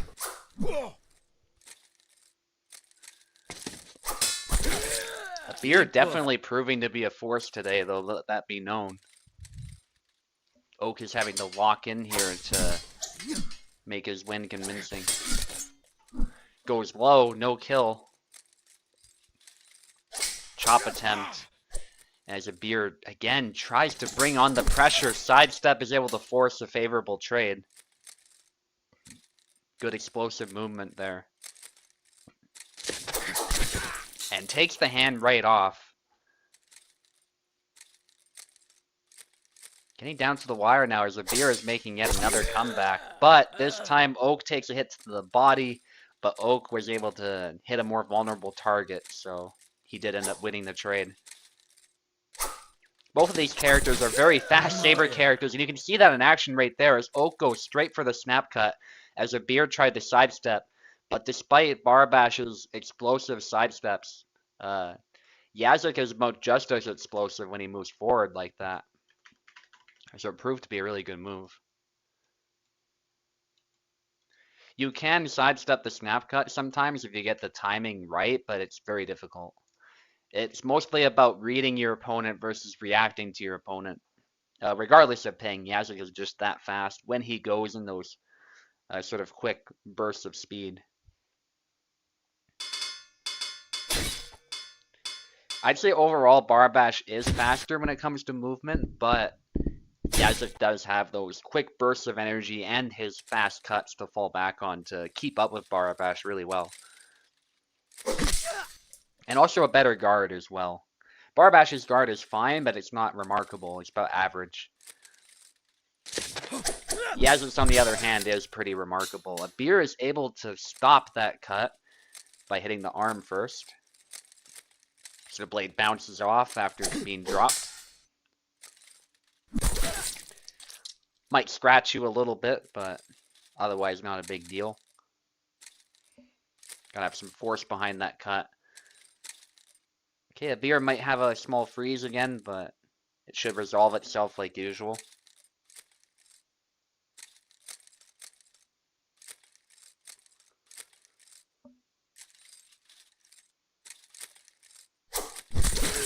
Nice hit to the hand.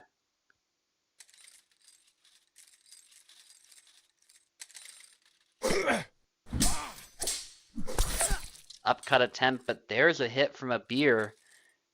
And this would be pretty huge for Abir to actually make it 2-2 if he managed to win this. But Oak, on the other hand, is looking to win this whole round and the match. So, a lot at stake here for both of them. Abir, of course, wants to hang on to his streak as well. If he does not manage to do that, then he will not be able to challenge the champion. He'll have to wait some weeks to win some more fights and then get to that point. Ooh. That was a really close exchange. I thought somebody was going to get hit, but didn't happen. Goes low. Doesn't quite land it. Abir canceling the YY, which I think was wise. But actually, these upcuts are able to interrupt Oak. Good targeting of the opening, especially from left foot forward. The body was a good target to aim for. And that snap cut packs a lot of power. Yazik does a great job of generating power from there. Snap cuts, although they're fast, can actually be surprisingly powerful. Especially when you put the body behind them like Yazik does, which is something that Barabash doesn't really do. Hence the difference in power. But in doing so, Yazik moves farther forward, so sometimes he leaves himself open in ways that Barabash doesn't. Oh, yeah. But the cut comes in so fast that it's really hard to actually exploit that opening in time. Gets an active Yazik, and Abir is sort of mindlessly moving forward there. If the YY, Oak instantly punishes that.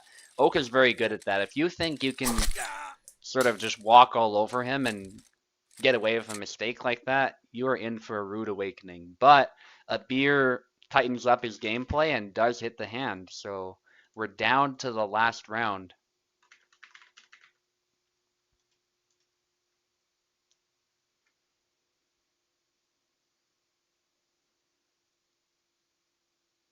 Yeah, it's a really nice matchup, actually. And this is one reason why I tend not to think Barabash is actually S tier, is because Yazik against Barabash seems very fair.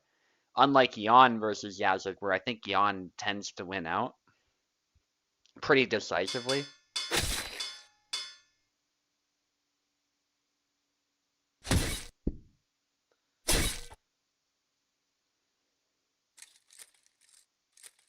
Yeah, I can switch your name to Black in a bit, Luck.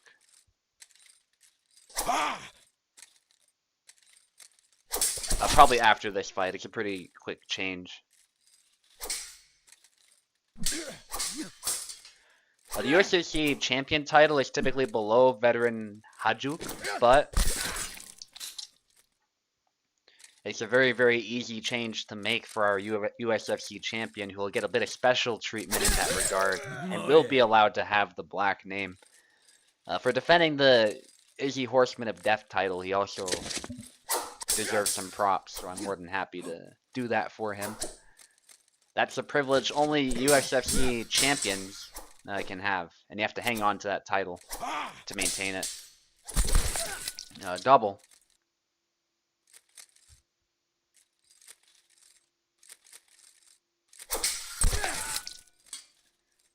Yeah, Jan is the best rapier character. That's the secret. He outclasses Marie in every regard at range. Even Marta, arguably, he's better at range with, just because his cuts are also dangerous, not just his stabs. But Marta is not bad either. It's just Jan covers more of his bases than Marta. Less weaknesses to exploit. I thought Oak landed a hit there, but these force fields are becoming more and more common as this event goes on, it seems. But it's the game we play. Oh my, nobody got hit? What? Crazy. I thought that was a double. I thought that was Oak's hit. What is happening? Yazut's edge just not doing anything. A beer getting lucky. But that's what happens. Oak has to, oh my, what? Oak is hitting the head several times and nothing is happening. Crazy. Oak hits the, oh my god, I was gonna say Oak hit the leg and nothing happened. He had to hit the leg again and double tap to actually get any damage registered. I don't know what is happening with this game. Oak misses the second cut somehow. I don't know how. Because again, it bounced off. That bounced off Barbash's head. What the fuck is happening? Again. What the fuck? Oak is just landing hit after hit on the head, and nothing is happening. There's a hit that registered. Oak is, I guess, gonna have to really tighten up his game so that these hits that aren't landing are not gonna screw him. But a beer might take this. He got he got super lucky, but what can I say? This time it lands. That's what I'm talking about. In the same situation, Oak gets a hit this time that kills. That's the game we play, though. Oak has to tighten up his game, but the grab by a beer. Oh my god. Lucky, but that is the game we play, I'm afraid. A beer takes it. Sorry, Oak. I don't know what to say. I saw you hit the head several times. That was ridiculous. And that's the sort of thing we're talking about, unfortunately, with this game. But it is what it is. You're not stuttering a beer. Oh my god.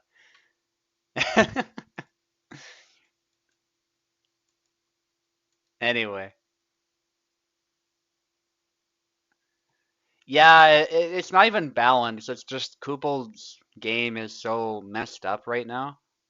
It's nothing to do with Barabash. I've seen this with Isabella, Alexander, Yazuk, Samuel. Name a character, I've seen it happen by now. There's just major issues with hit detection right now. That was insane. Oak was hitting him over and over again, making Barra's head a bobblehead, but nothing was happening. Alright, let's not dwell on that though. These things happen. We've got Tack back against Beanslayer now. Some new players will be fighting. Hopefully they're here. I see Beanslayer, but I don't see Tack back online. He could just be appearing offline, which happens. Nice. Beanslayer instantly joining the Parsec. No surprise. Just waiting for tack back now. If tack back doesn't come within 2 minutes, again, we can skip the fight, but actually I might allow Beanslayer to fight against Info. That might be the most efficient way to do this. We'll give tack back some time, though, to join.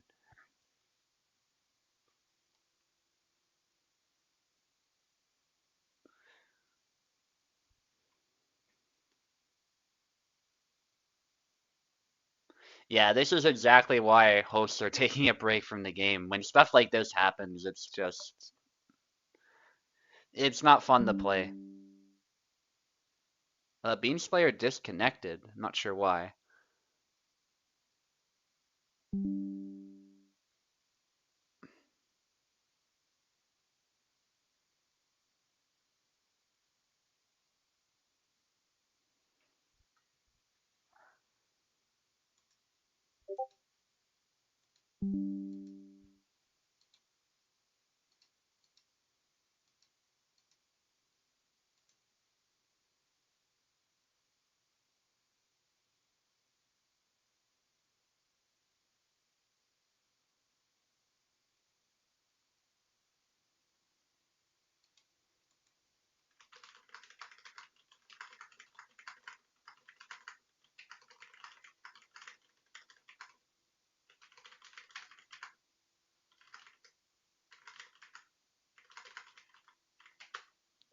Yeah, a beer, like, we're not even saying your internet is bad per se. What we're saying is your internet's having issues. It might be your ISP.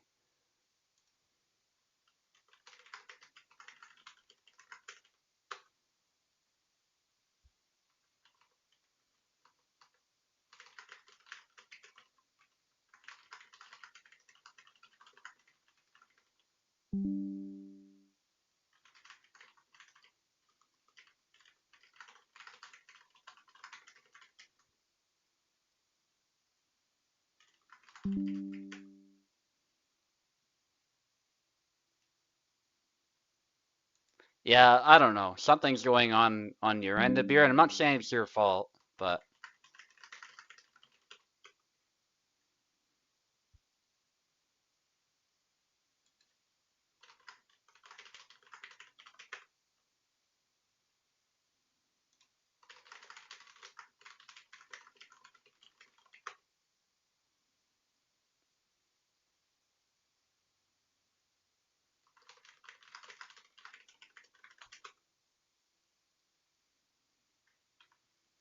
yeah, I'm just tabbed out, Bean Slayer. No worries.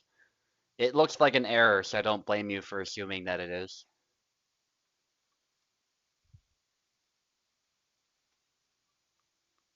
Kubo listening to complaints?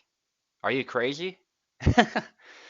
No, unfortunately he doesn't. That's a lot of the problem that people are having with the game right now. And I don't want to dwell on that too much because, as you guys have seen, when the game is at its best, it is truly an amazing game.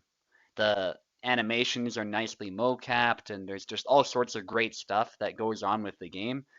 But by the same token, you can see the weaknesses of the game at play.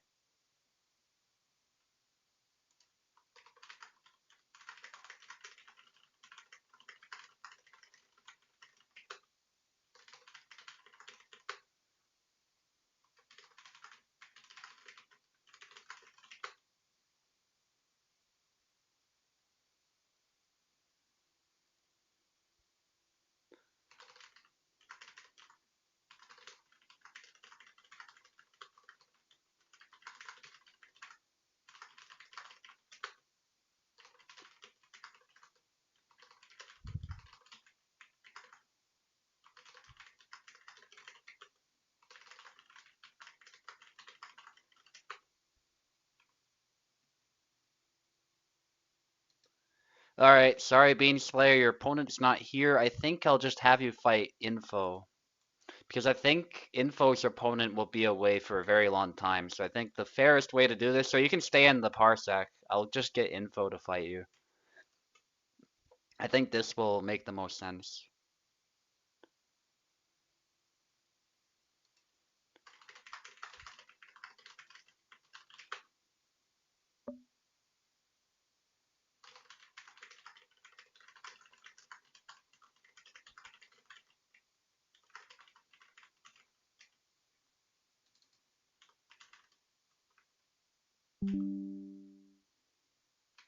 Yeah, because Info's opponent was having problems with like snowstorms and stuff like that, which were causing a bunch of internet problems. So that's still being fixed. If it's fixable at all at the moment, it likely isn't, to be honest.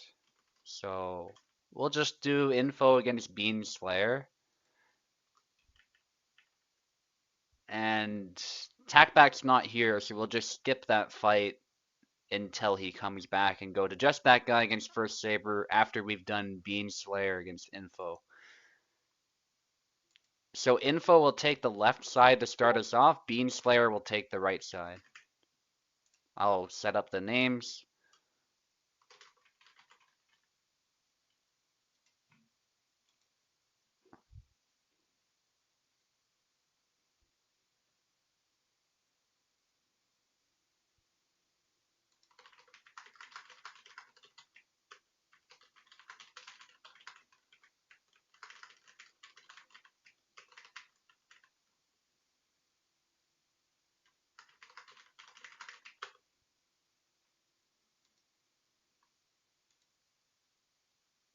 All right, let's get started. I'll make sure Info has keyboard and only keyboard because that's how her setup works. You cannot give controller at the same time. Info take the left side.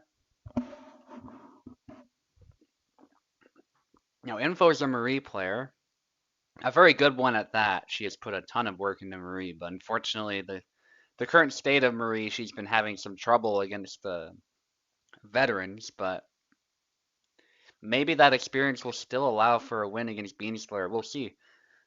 I think Beanslayer is going to play Yendrick, which will be interesting, but I'm not sure. He was mentioning Yendrick.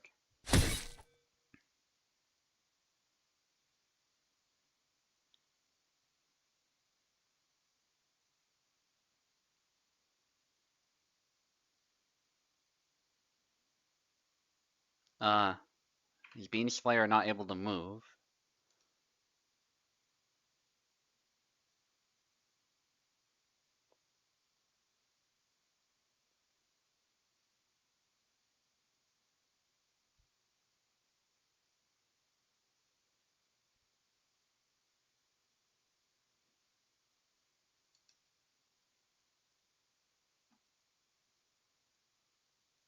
You can't move?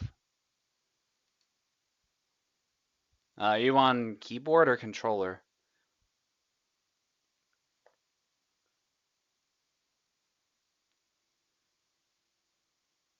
Beanslayer.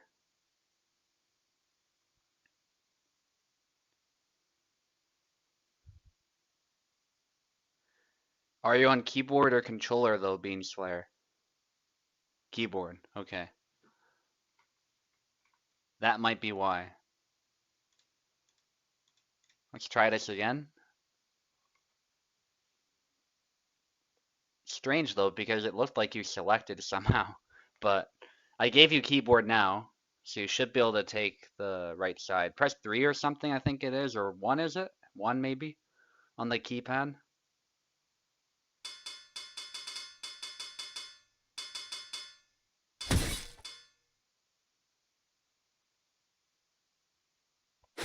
Yeah, Kubel, that I don't want to dwell on it too much, like I said, just have as much fun as we can with these events. At least the first fights didn't have a lot of that, but yeah, you can see it on full display when Oak was fighting a beer. But it is what it is. Yendrick doesn't have great defenses, so actually Info might have a chance here if she plays her distance game really well. It's a very interesting matchup that we don't see very often. So it actually is awkward for both of them, I think, to fight.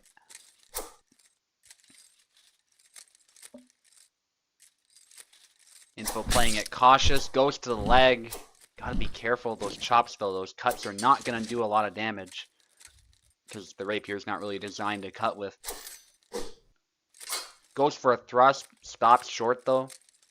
Might have been actually a good idea. That chop was coming in hot.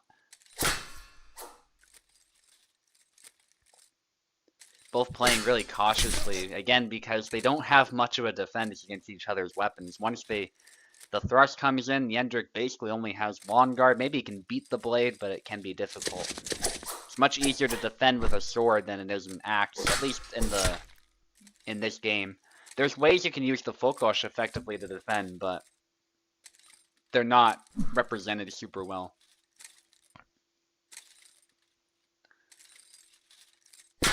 At least not at all times. There are some things he does, though, that actually would work really well, and are realistic in his style. It is based on real Fokosh fencing, which is cool, but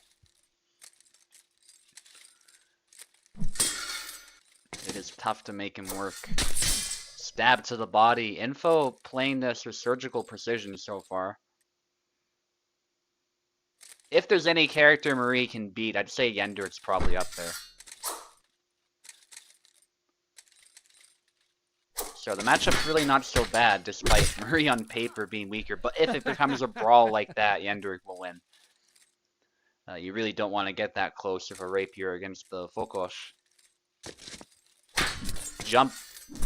Info cuts the leg, but again, the cut's just not doing a lot of damage. They do take out his mobility, though, so that can prove helpful for future attacks. Yeah, trying to beat the rapier aside, but Info knows all about that. You can see how practiced her Marie is.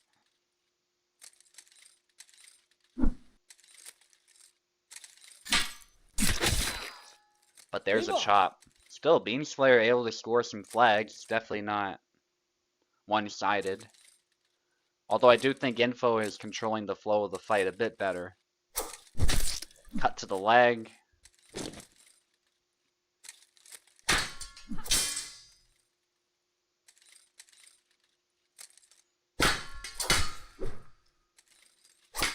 Again, a cut to the leg. Info has to be careful, though. Those cuts to the leg aren't super threatening as far as damage. The triangle, though, beautiful move.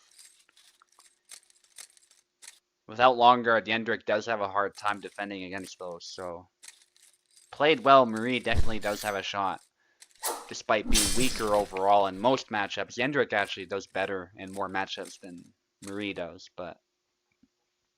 In this one, it's anybody's, truly. And gotta be careful making it a brawl, though, because those punches will come in. Info looking for a grab, actually. That would have been cool. Info's a master at landing grabs with Marie. Jump attack there continues with the combo. That's what you should do if Yendrik. Finding those opportunities to land those punch combos will take you pretty far. As they're pretty hard to escape from for any character, not just Marie.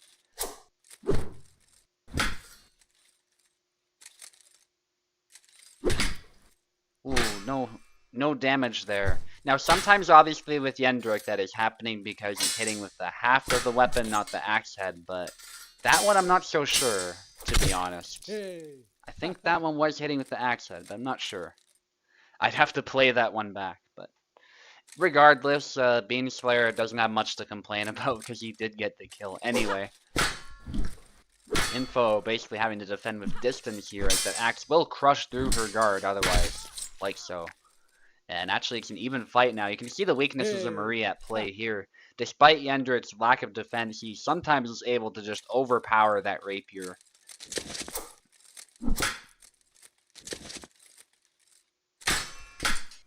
Good exchange.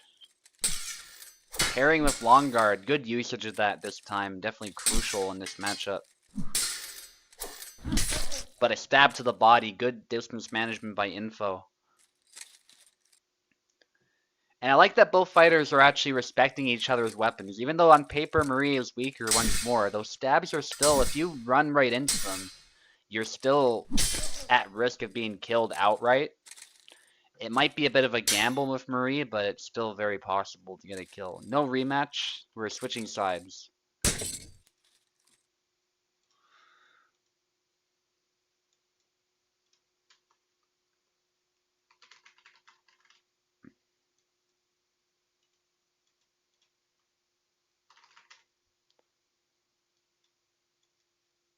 Oh, whoops. Didn't mean to do that.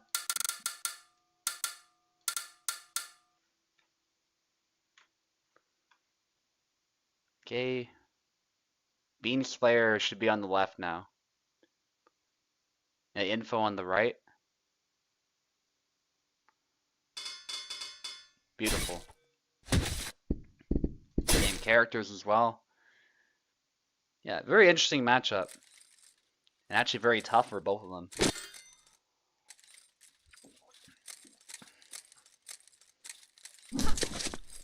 I'm definitely noticing Info is having to get quite creative, though, to ensure she does not end up brawling with Yendrick, which is a bad outcome for Marie in most matchups, but especially against the Yendrick, that is not good at all.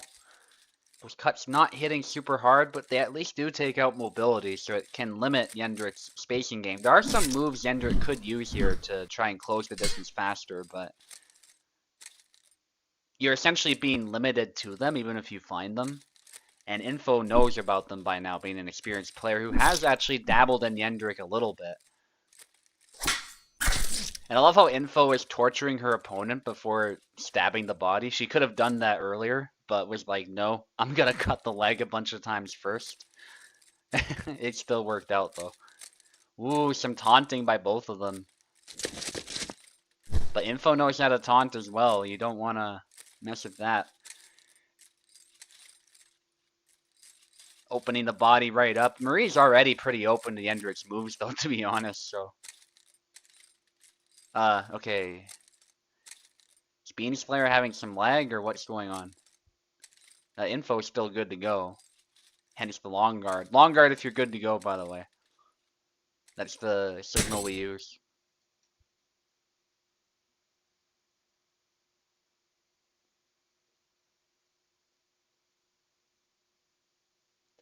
Your attacks aren't registering. Hang on. You able to move now?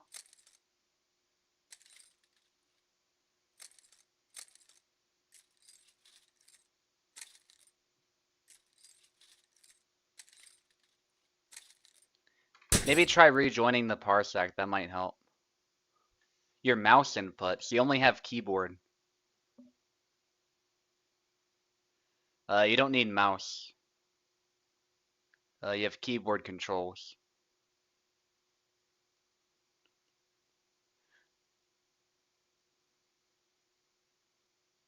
Yeah, most people don't use mouse, and the reason why is because we don't want people who are connecting to other people's computers, you're sort of moving the mouse around, because that's like a safety issue. So we stick with keyboards. That's all you need. You actually don't need the mouse. There's buttons on the keyboard that you can use to attack with just fine. Yeah, so don't use the mouse. You're not going to get any inputs from the mouse.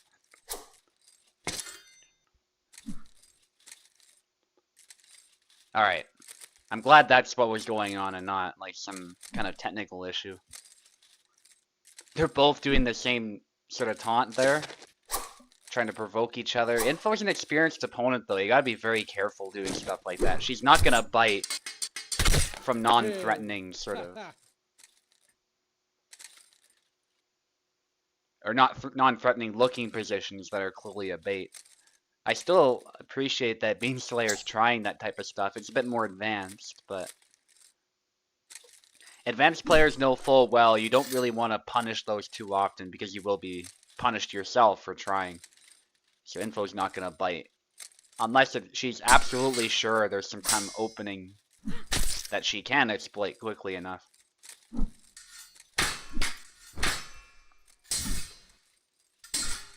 And it helps Info knows Marie's combos. So there closes the distance just enough there. Nice by Bean Slayer, beating the blade and hitting the head.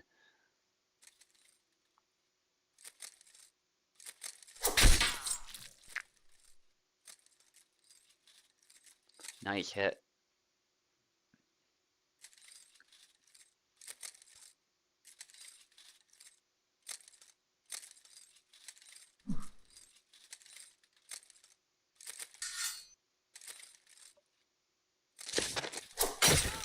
And a jump straight to the head. Marie just not able to block against these chops. They're tough for even like Saber characters to block against, for example. But Marie especially will have a lot of trouble.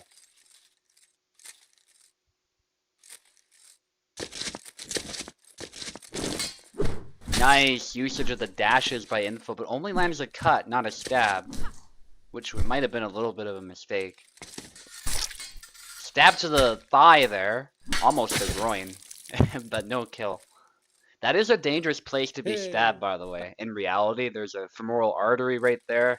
That can kill you pretty much instantly in practice. I think it's technically 30 seconds until you die, but like 30 seconds to a minute, but you'll be unconscious pretty fast. Like, that's not a good place to be hit. Especially with the state of medicine at that time. Even today, that's a pretty tragic place to be hit, to be honest. That could kill you outright. There's actually rapier scuffles and duels where maybe the combatants didn't intend to kill each other, but they went for the leg, and as a result, killed the person unintentionally aiming for the leg. And it's recorded in those instances that there's pretty much an instant kill. Somebody hit Shift Tab. Briefly entered Steam there. Don't know if you guys can see that on the stream actually, because the game window's ahead of everything else, but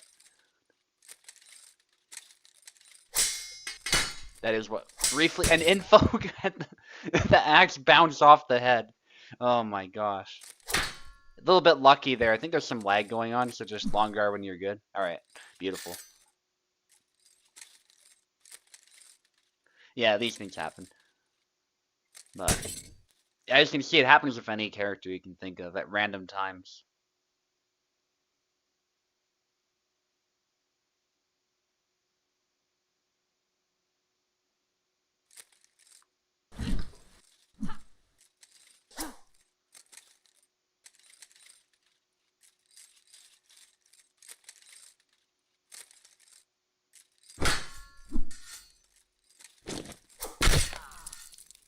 And there's the jump.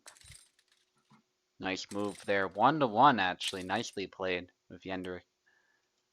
Beamslayer coming to life, it looks like a little bit. Which I think is what he needs to do. He needs to find those moments to just move in with the axe and go to town. Because Yendrick has offensive power, not defensive power. So you really have to lean into that, regardless of what the matchup is.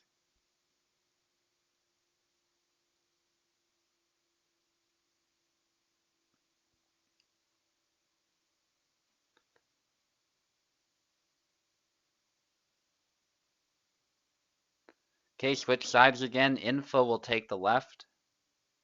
Beamslayer will be on the right. Don't know what's up with info.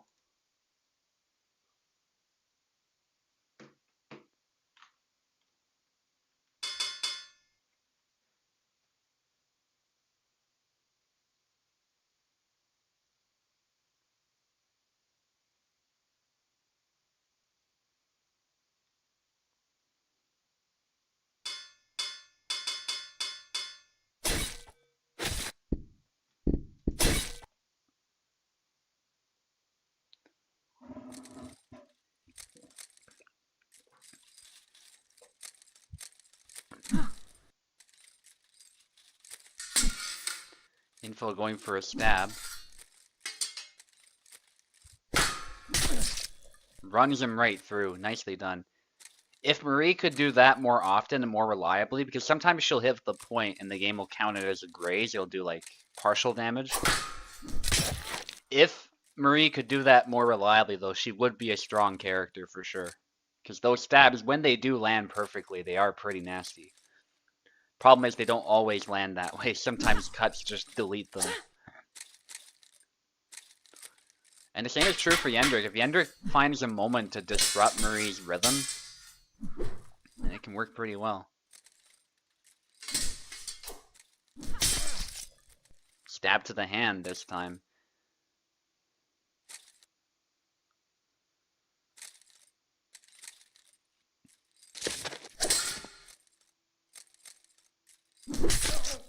Stab right through the body once more. Perfectly aimed.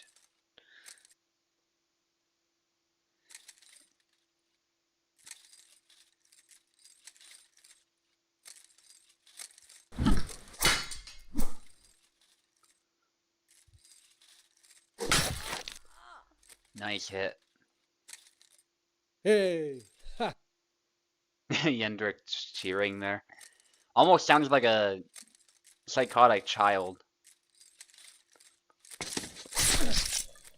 but like in adult form. The way he the way he not talks, but the way he like cheers after he chops somebody up.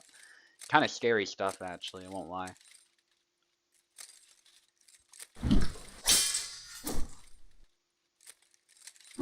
Chop attempt. Nice, parrying the dash in there. And Info waits out that feint really nicely to get a stab to the arm, but it grazes there. No kill shot this time. Then a stab to the body. That chop was a little bit slow. Thankfully for Info, no double. That could have easily been a double. But the timing just wasn't there for Yendrick. Jump, and then, yeah, you just go through with the combo, and Maria's in trouble. A lot of characters in that situation are in trouble, to be fair, but Marie especially, if that long rapier does not want to be at that range.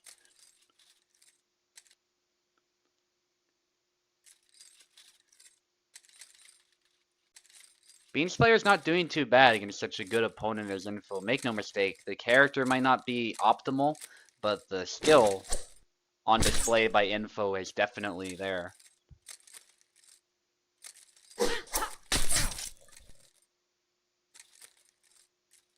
Playing his heavily is outrating. Yeah, Yendrick is definitely one of the more evil characters, I would say. If we're talking about like the most evil character on the roster, he's definitely up there. Okay, we're gonna switch sides again. Info takes it, making it 2-1.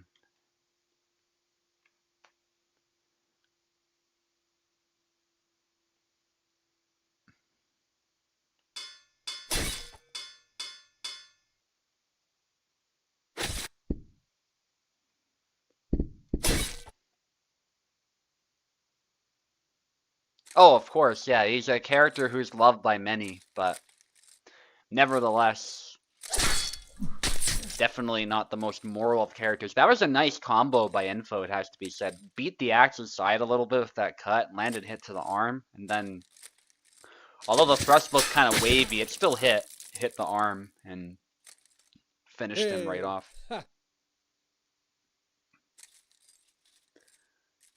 It's nicely done. High guard there.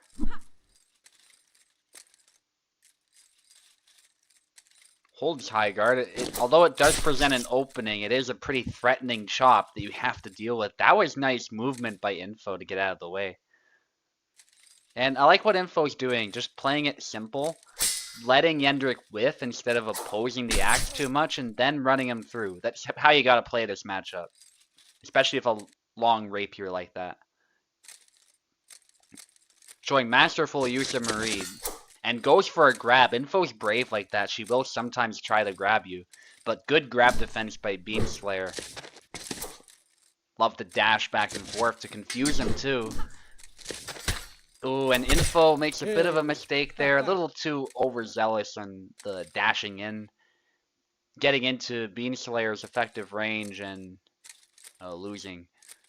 Still pretty close. Info still ahead though. If Info wins another one, it's over for Beamslayer.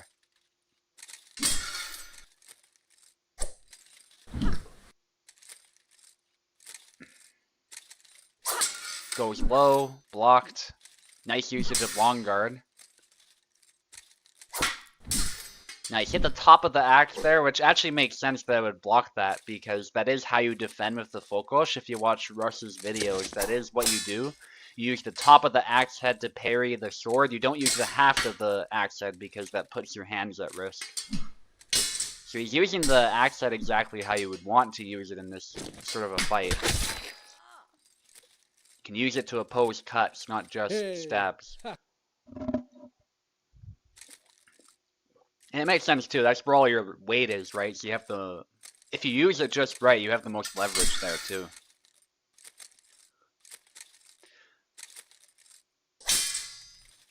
Oh, that was a bit of a slow move, but it actually worked out nicely. Info was caught flat-footed there.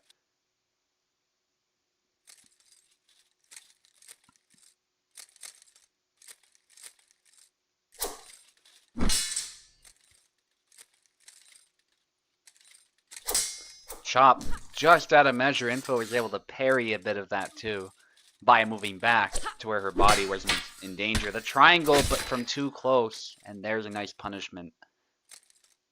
Still a great try by Info. That would have been a decisive hit, I think, if it landed.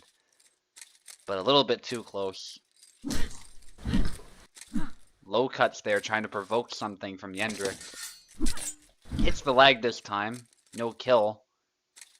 Unsurprisingly. But it gets some chip damage in there. It makes it harder for him to move. It's definitely not a fun time for the opponent regardless. But yeah, that's what you gotta do with Yendrik. You just gotta go in. Your leg might be in some pain, but at the end of the day, it's on you to close the distance. You've got the axe, so I like that Beanslayer found some courage and went for it. That was a little bit reckless, but that's what you have to do, I find. Mix in some long guard, of course, to block the stabs. You don't want to be like overly aggressive, otherwise Marie will just let you whiff and you'll pay for that, but you gotta find that balance. At some point, you just gotta start firing some attacks off and just seeing what they can do.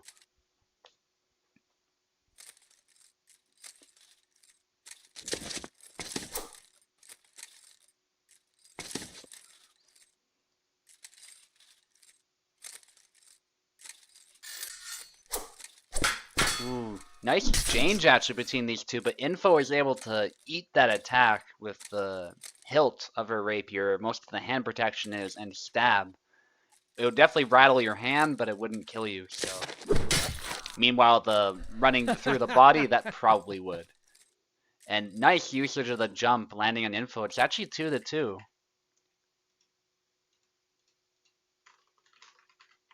This fight will decide it.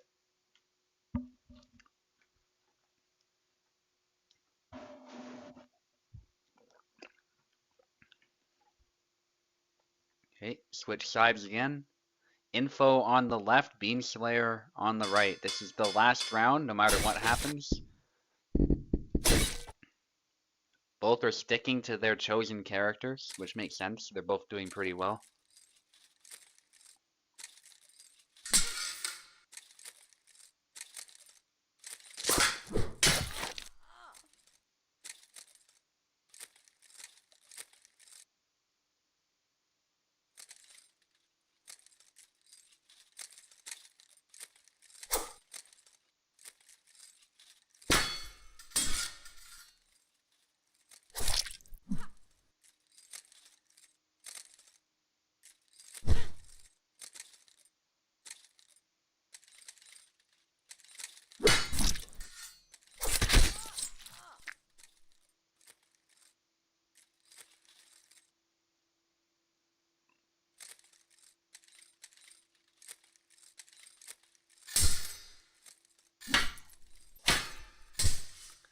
Good exchange between these two. Beanslayer, though, a little bit ahead now this round, which could prove decisive. All it takes is a little bit of chaos from Yendrik. And Marie's life becomes that much harder. Jump. There's a stab. Info grabs, though. That was not the play, I don't think, because Beanslayer was backing up anyway. But that would have been beautiful if it landed. Info's actually really struggling to land those grabs. She's usually famed for landing them against even the best players, but Beanslayer has really good instincts to back away as soon as stuff like that happens, so it becomes impossible to land it.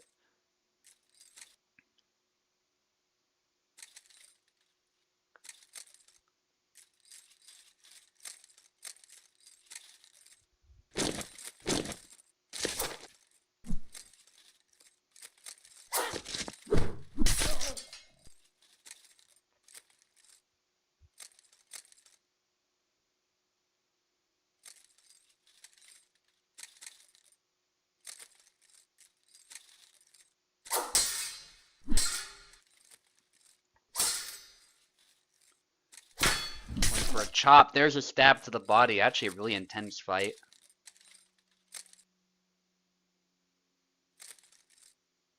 And you can see kind of what I mean about Yendrik being a bit stronger than Marie in certain regards, but Info's still doing a great job with the distance game.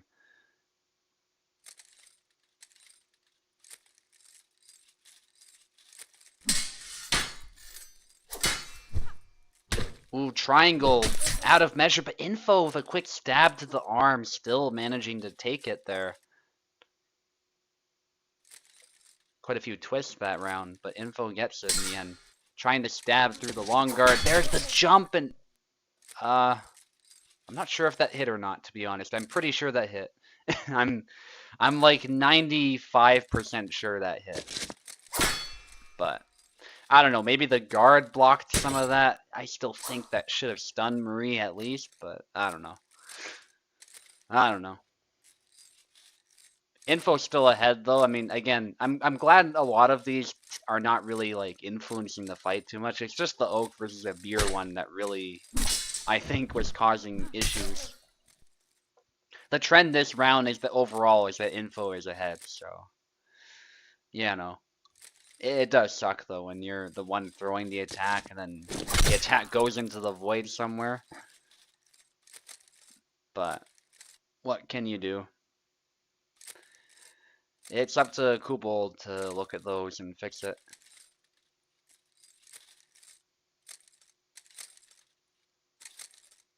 High guard there by Beast Slayer. Has to find a moment to just go in, but it's tough because he knows if Info throws one stab, especially in that guard he's in right now, like it could be over. Maybe he's waiting for an opportunity. But Info's doing much the same thing, so it's a bit of a game of chicken. And a very, very intense game of chicken, though. Like one little mistake and it'll be over for either of them. This flag. And I appreciate that the Bean Slayer is not just throwing it away. At the same time, I think he does have to find an opportunity to just go. And if he doesn't find it, I think Info is actually going to take that opportunity from him, especially being up flags. She can get away with a little bit more risky gameplay on paper. The punch actually disrupting Yendrick's punch combination. Marie can throw punches too. It does not kill though. Marie really does not want to be that close, but really good by Info to stay alive there when usually Yendrick will just dominate. A similar combo from Yendrick would have killed outright, of course, though, because it is a close range weapon. Info getting a slight hit. That was a graze. It made sense that it didn't quite kill. But still, this chip damage over time, maybe it'll make a difference, especially if stamina. Info with a lot of side steps. It's actually a good idea against Yendrick. Be tough to deal with when you're trying to go for a straightforward high guard chop. Beats the blade, but is not able to close in. He's got to find an opportunity to attack the person and not just the blade. There's another hit by Info. Very tight game. It's very, very tough, actually, for Beast Slayer to close in. That's why he's hesitating, but I think it's he's sort of more and more in the palm of Info's hand because of that. Very good effort by Beast Slayer, but Info does take it in the end, unsurprisingly. That sequence there, I think Info is just ahead the whole time. Okay, Tackback I have heard nothing from, so I'm going to assume he's just a no-show until he replies to my ping. We've got just that guy against First Saber now.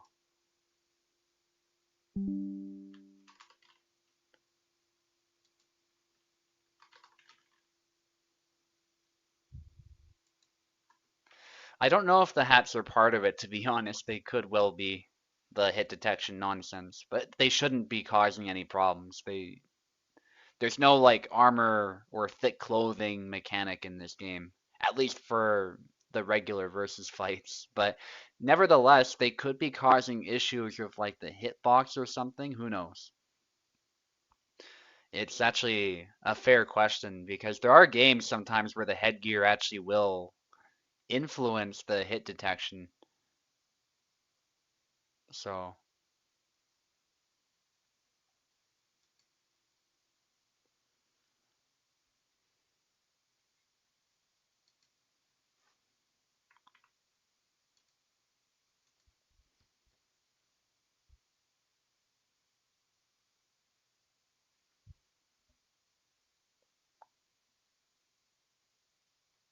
okay. I've pinged the next fighters up. First Saber and just that guy. We'll give them about 2 minutes to join. I'm not sure if they're around. I don't see First Saber at all. Just that guy is idle, but he might be around. Yeah, Beanslayer did a great job with Yendrick. I know I was going on about, oh, Marie is weak, this and that, but Info is also like very, very experienced with the game and has experienced that matchup a lot. It's still not an easy game for Yendrick to deal with because his defenses are inherently weak. So to put up that great of a fight against Info is not easy, especially with that particular character. That's not a character I would want to use against Marie personally. So you're not fighting right now, Info.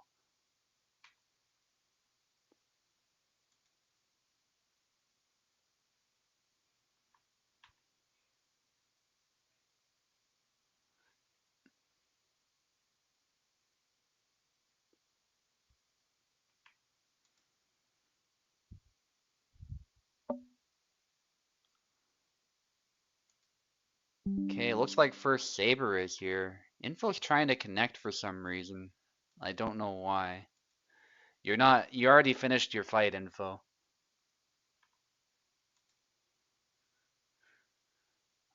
Not hearing anything from just that guy. But first Saber is here. He's just not connecting the parsec for some mysterious reason.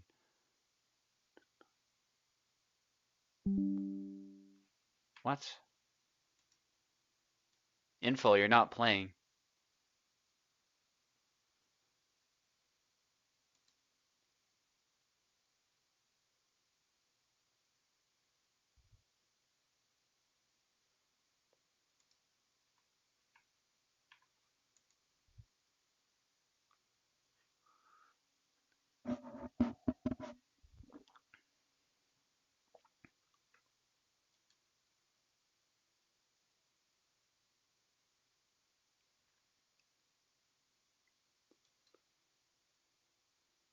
Yeah, don't you? If you're trying to connect through Steam, that's not gonna work. You'd need an invite through Steam for starters.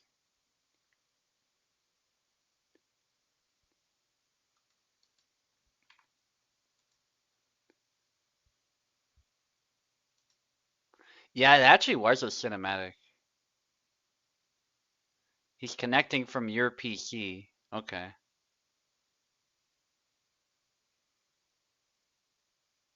interesting.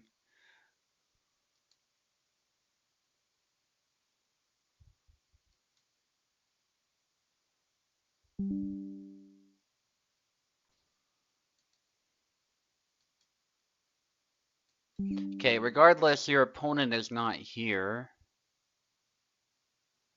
Just that guy is not here. So I guess Dauntless is here. I don't know about Pikachu. I'll just check if Pikachu's here, and if not, we will just have you fight Dauntless, I guess.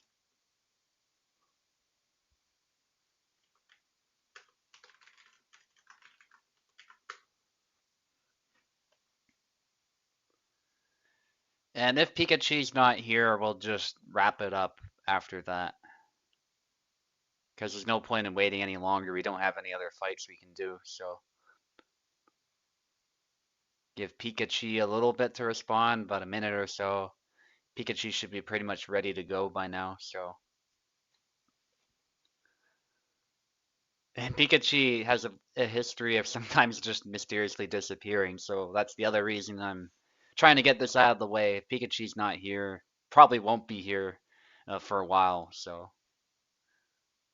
Not to hate on the guy though, he's a great player, but especially a great Tekken player, by the way. But his habit of disappearing is a little concerning. All right, Dauntless was here from what I saw.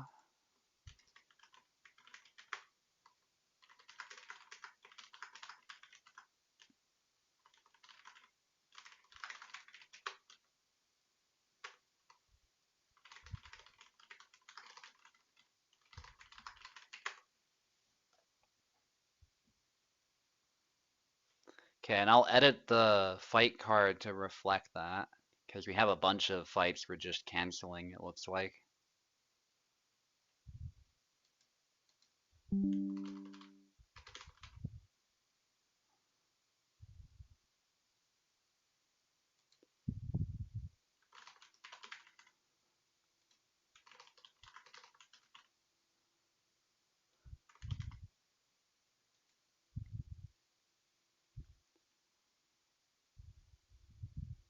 There.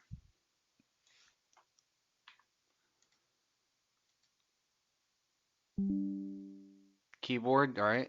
Thanks for letting me know.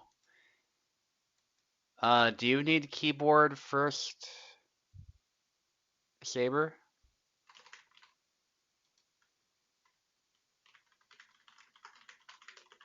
Just double check with him real quick.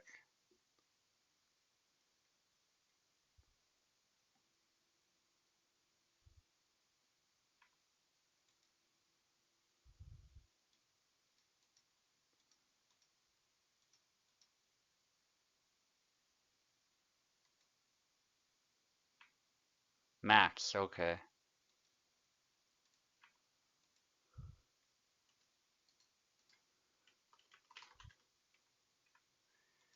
Okay. Dauntless take the left side.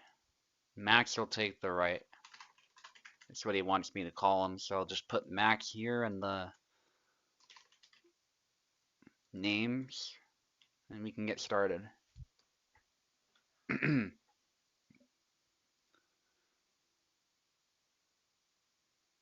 I was tabbed out for a bit, but you should be able to see the game now. Just make sure you click on the screen as well. That's another thing that can happen if you are not taking control for some reason. Try clicking the screen, then pressing buttons, see if that fixes it, if you're not able to move.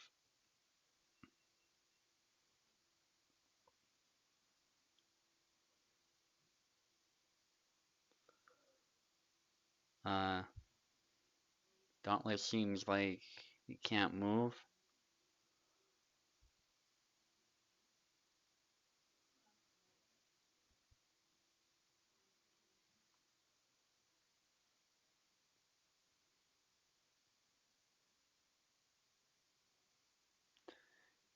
Okay, and first, Saber, aka Max. I'll call you Max. Take the right side, please.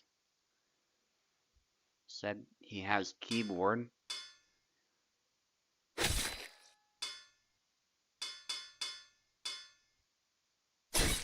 And it's a Yazuk mirror. Interesting. Dauntless wasn't playing Yazuk earlier, so I'm not surprised by that. But I haven't seen Max play, so really curious how that'll go. I'll just be right back. You guys can carry on fighting. Make sure you switch sides if I'm not here right away. But otherwise, you can just continue.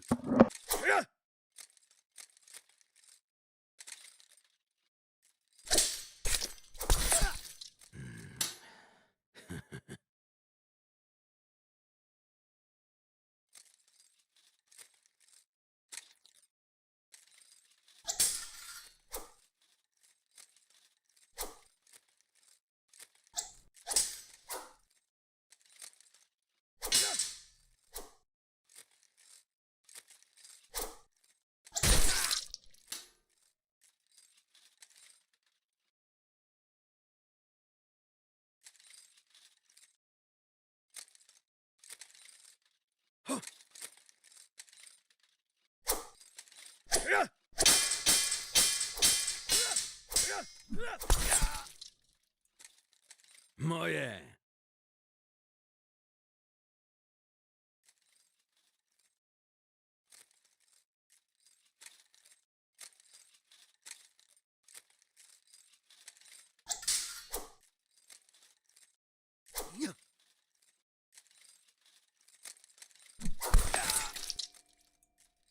Moje.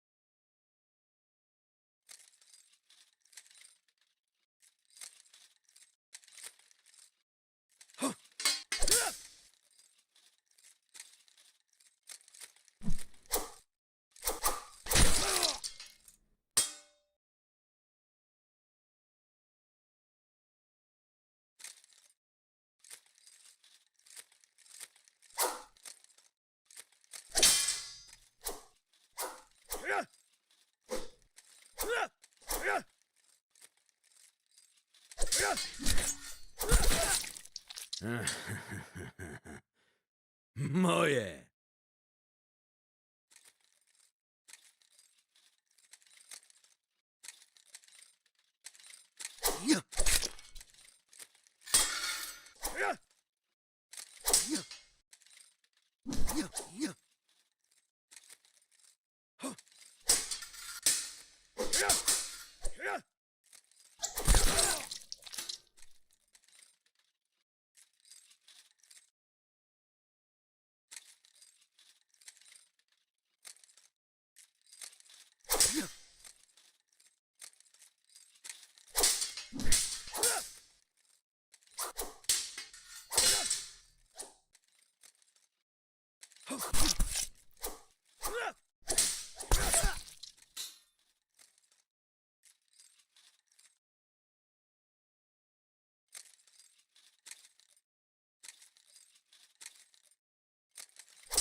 Moje.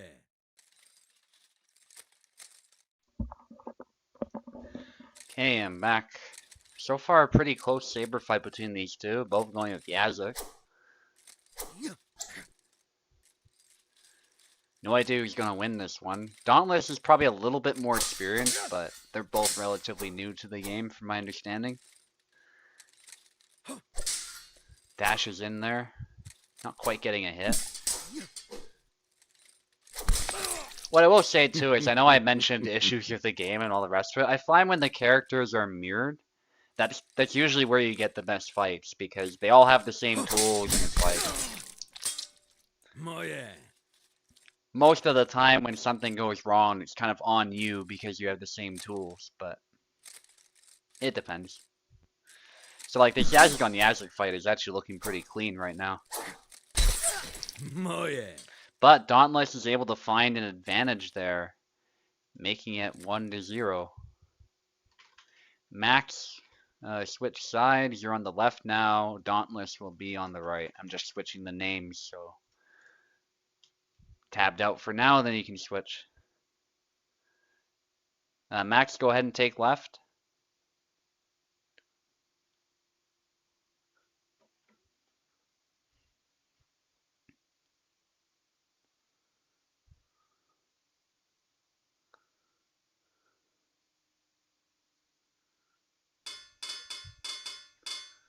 Here we are. Maybe we'll see a character switch.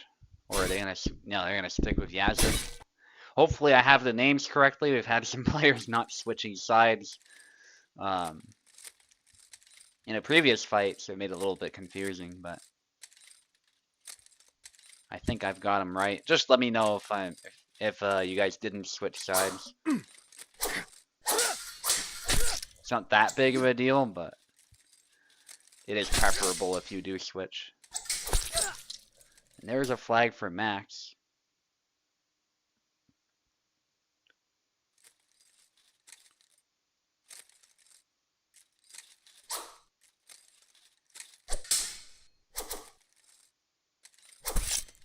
Nice hit. And then an upcut.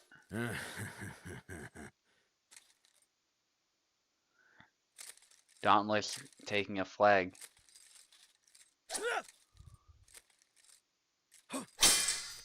Beats the blade, but not able to follow it up, it looks like. Yazuk comes back to guard pretty quickly, so it can be very tough to do that, actually. Not only are his cuts fast, but his riposte speed after a parry is fast, and his ability to go back to guard against your riposte is also very fast. So a lot of his precise blade actions are very quick. Especially when you've mastered his moveset, you know which cuts to use to hit the hand, which cuts to snap cut with, and these types of things. If you're really good with Yazuk, you can use his single tempo attacks as well to really throw people off. You can like insert a thrust in the middle of somebody's attack, catch it, and then hit the face, or all these sorts of other stuff. He has a lot of tools at his disposal.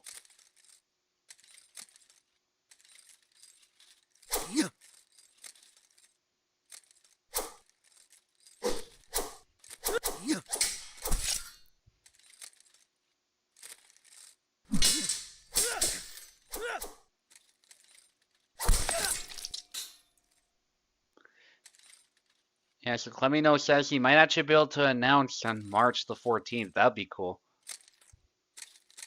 So just feel free to let me know if that day comes and I forget, and you can just come join the commentator cabin and say your piece, because we're missing Piper right now. Piper usually is the guy who comes in and does that, but you might see a bit of his performance in the Two Strikes event, though, because he and some of the other veteran Hellish Quart players were over there doing stuff, so. And my understanding is they're doing kind of an offshoot USFC event for that game, so might be worth having a look.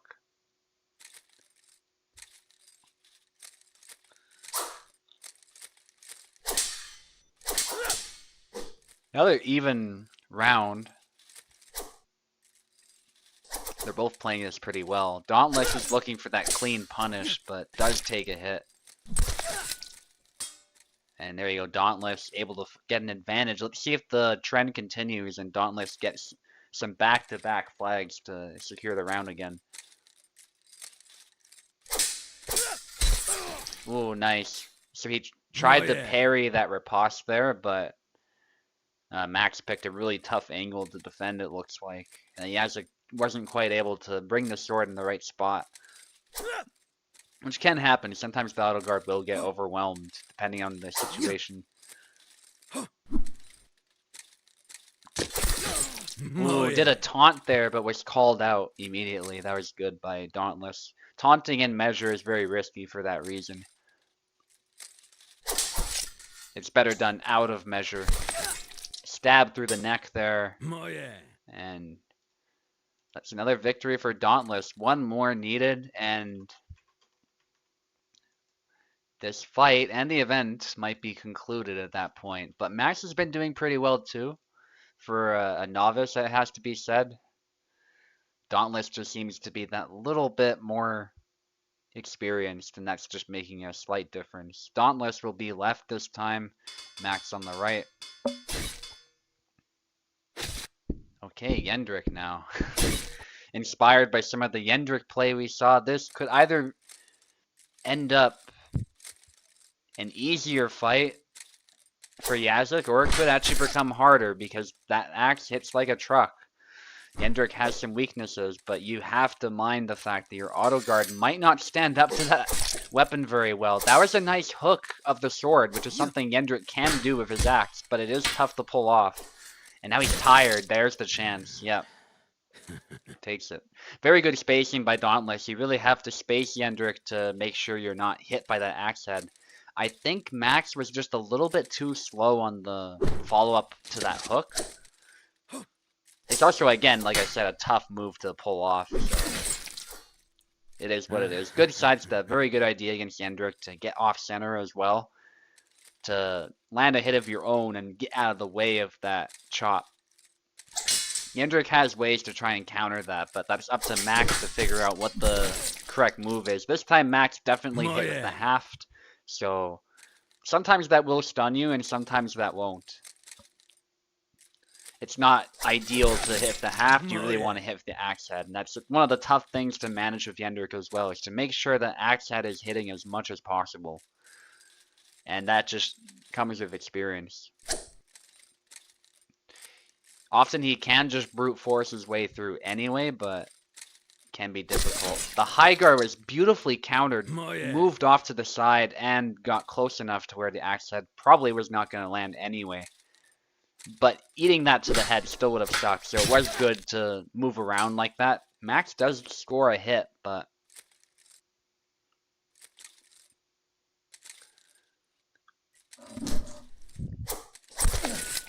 and there's a hit to the head. One more needed for Dauntless to secure a convincing win.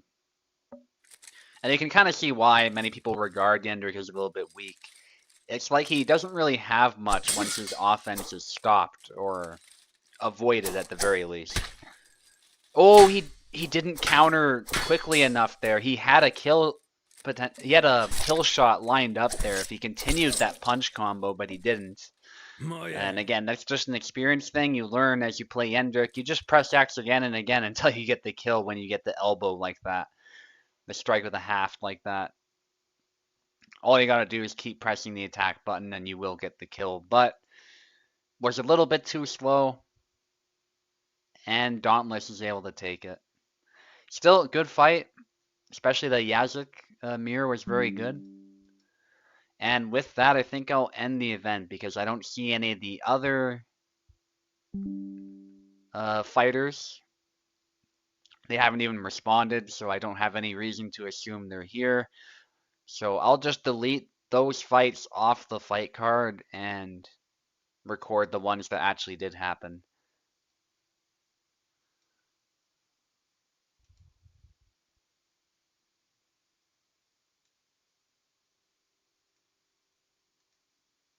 Okay, so GG's everyone. Great event. Obviously, there were some issues. Some fights had more bugs than others, and that's just the unfortunate state of the game. But hopefully, you can see when the game's at its best, it actually is great. But when it's not, you get some strange ragdoll stuff going on. But that's just how it is. It is early access too, but the game used to be better. So hopefully, it will get better soon. And with that, GG's everybody, and I'll see you next time.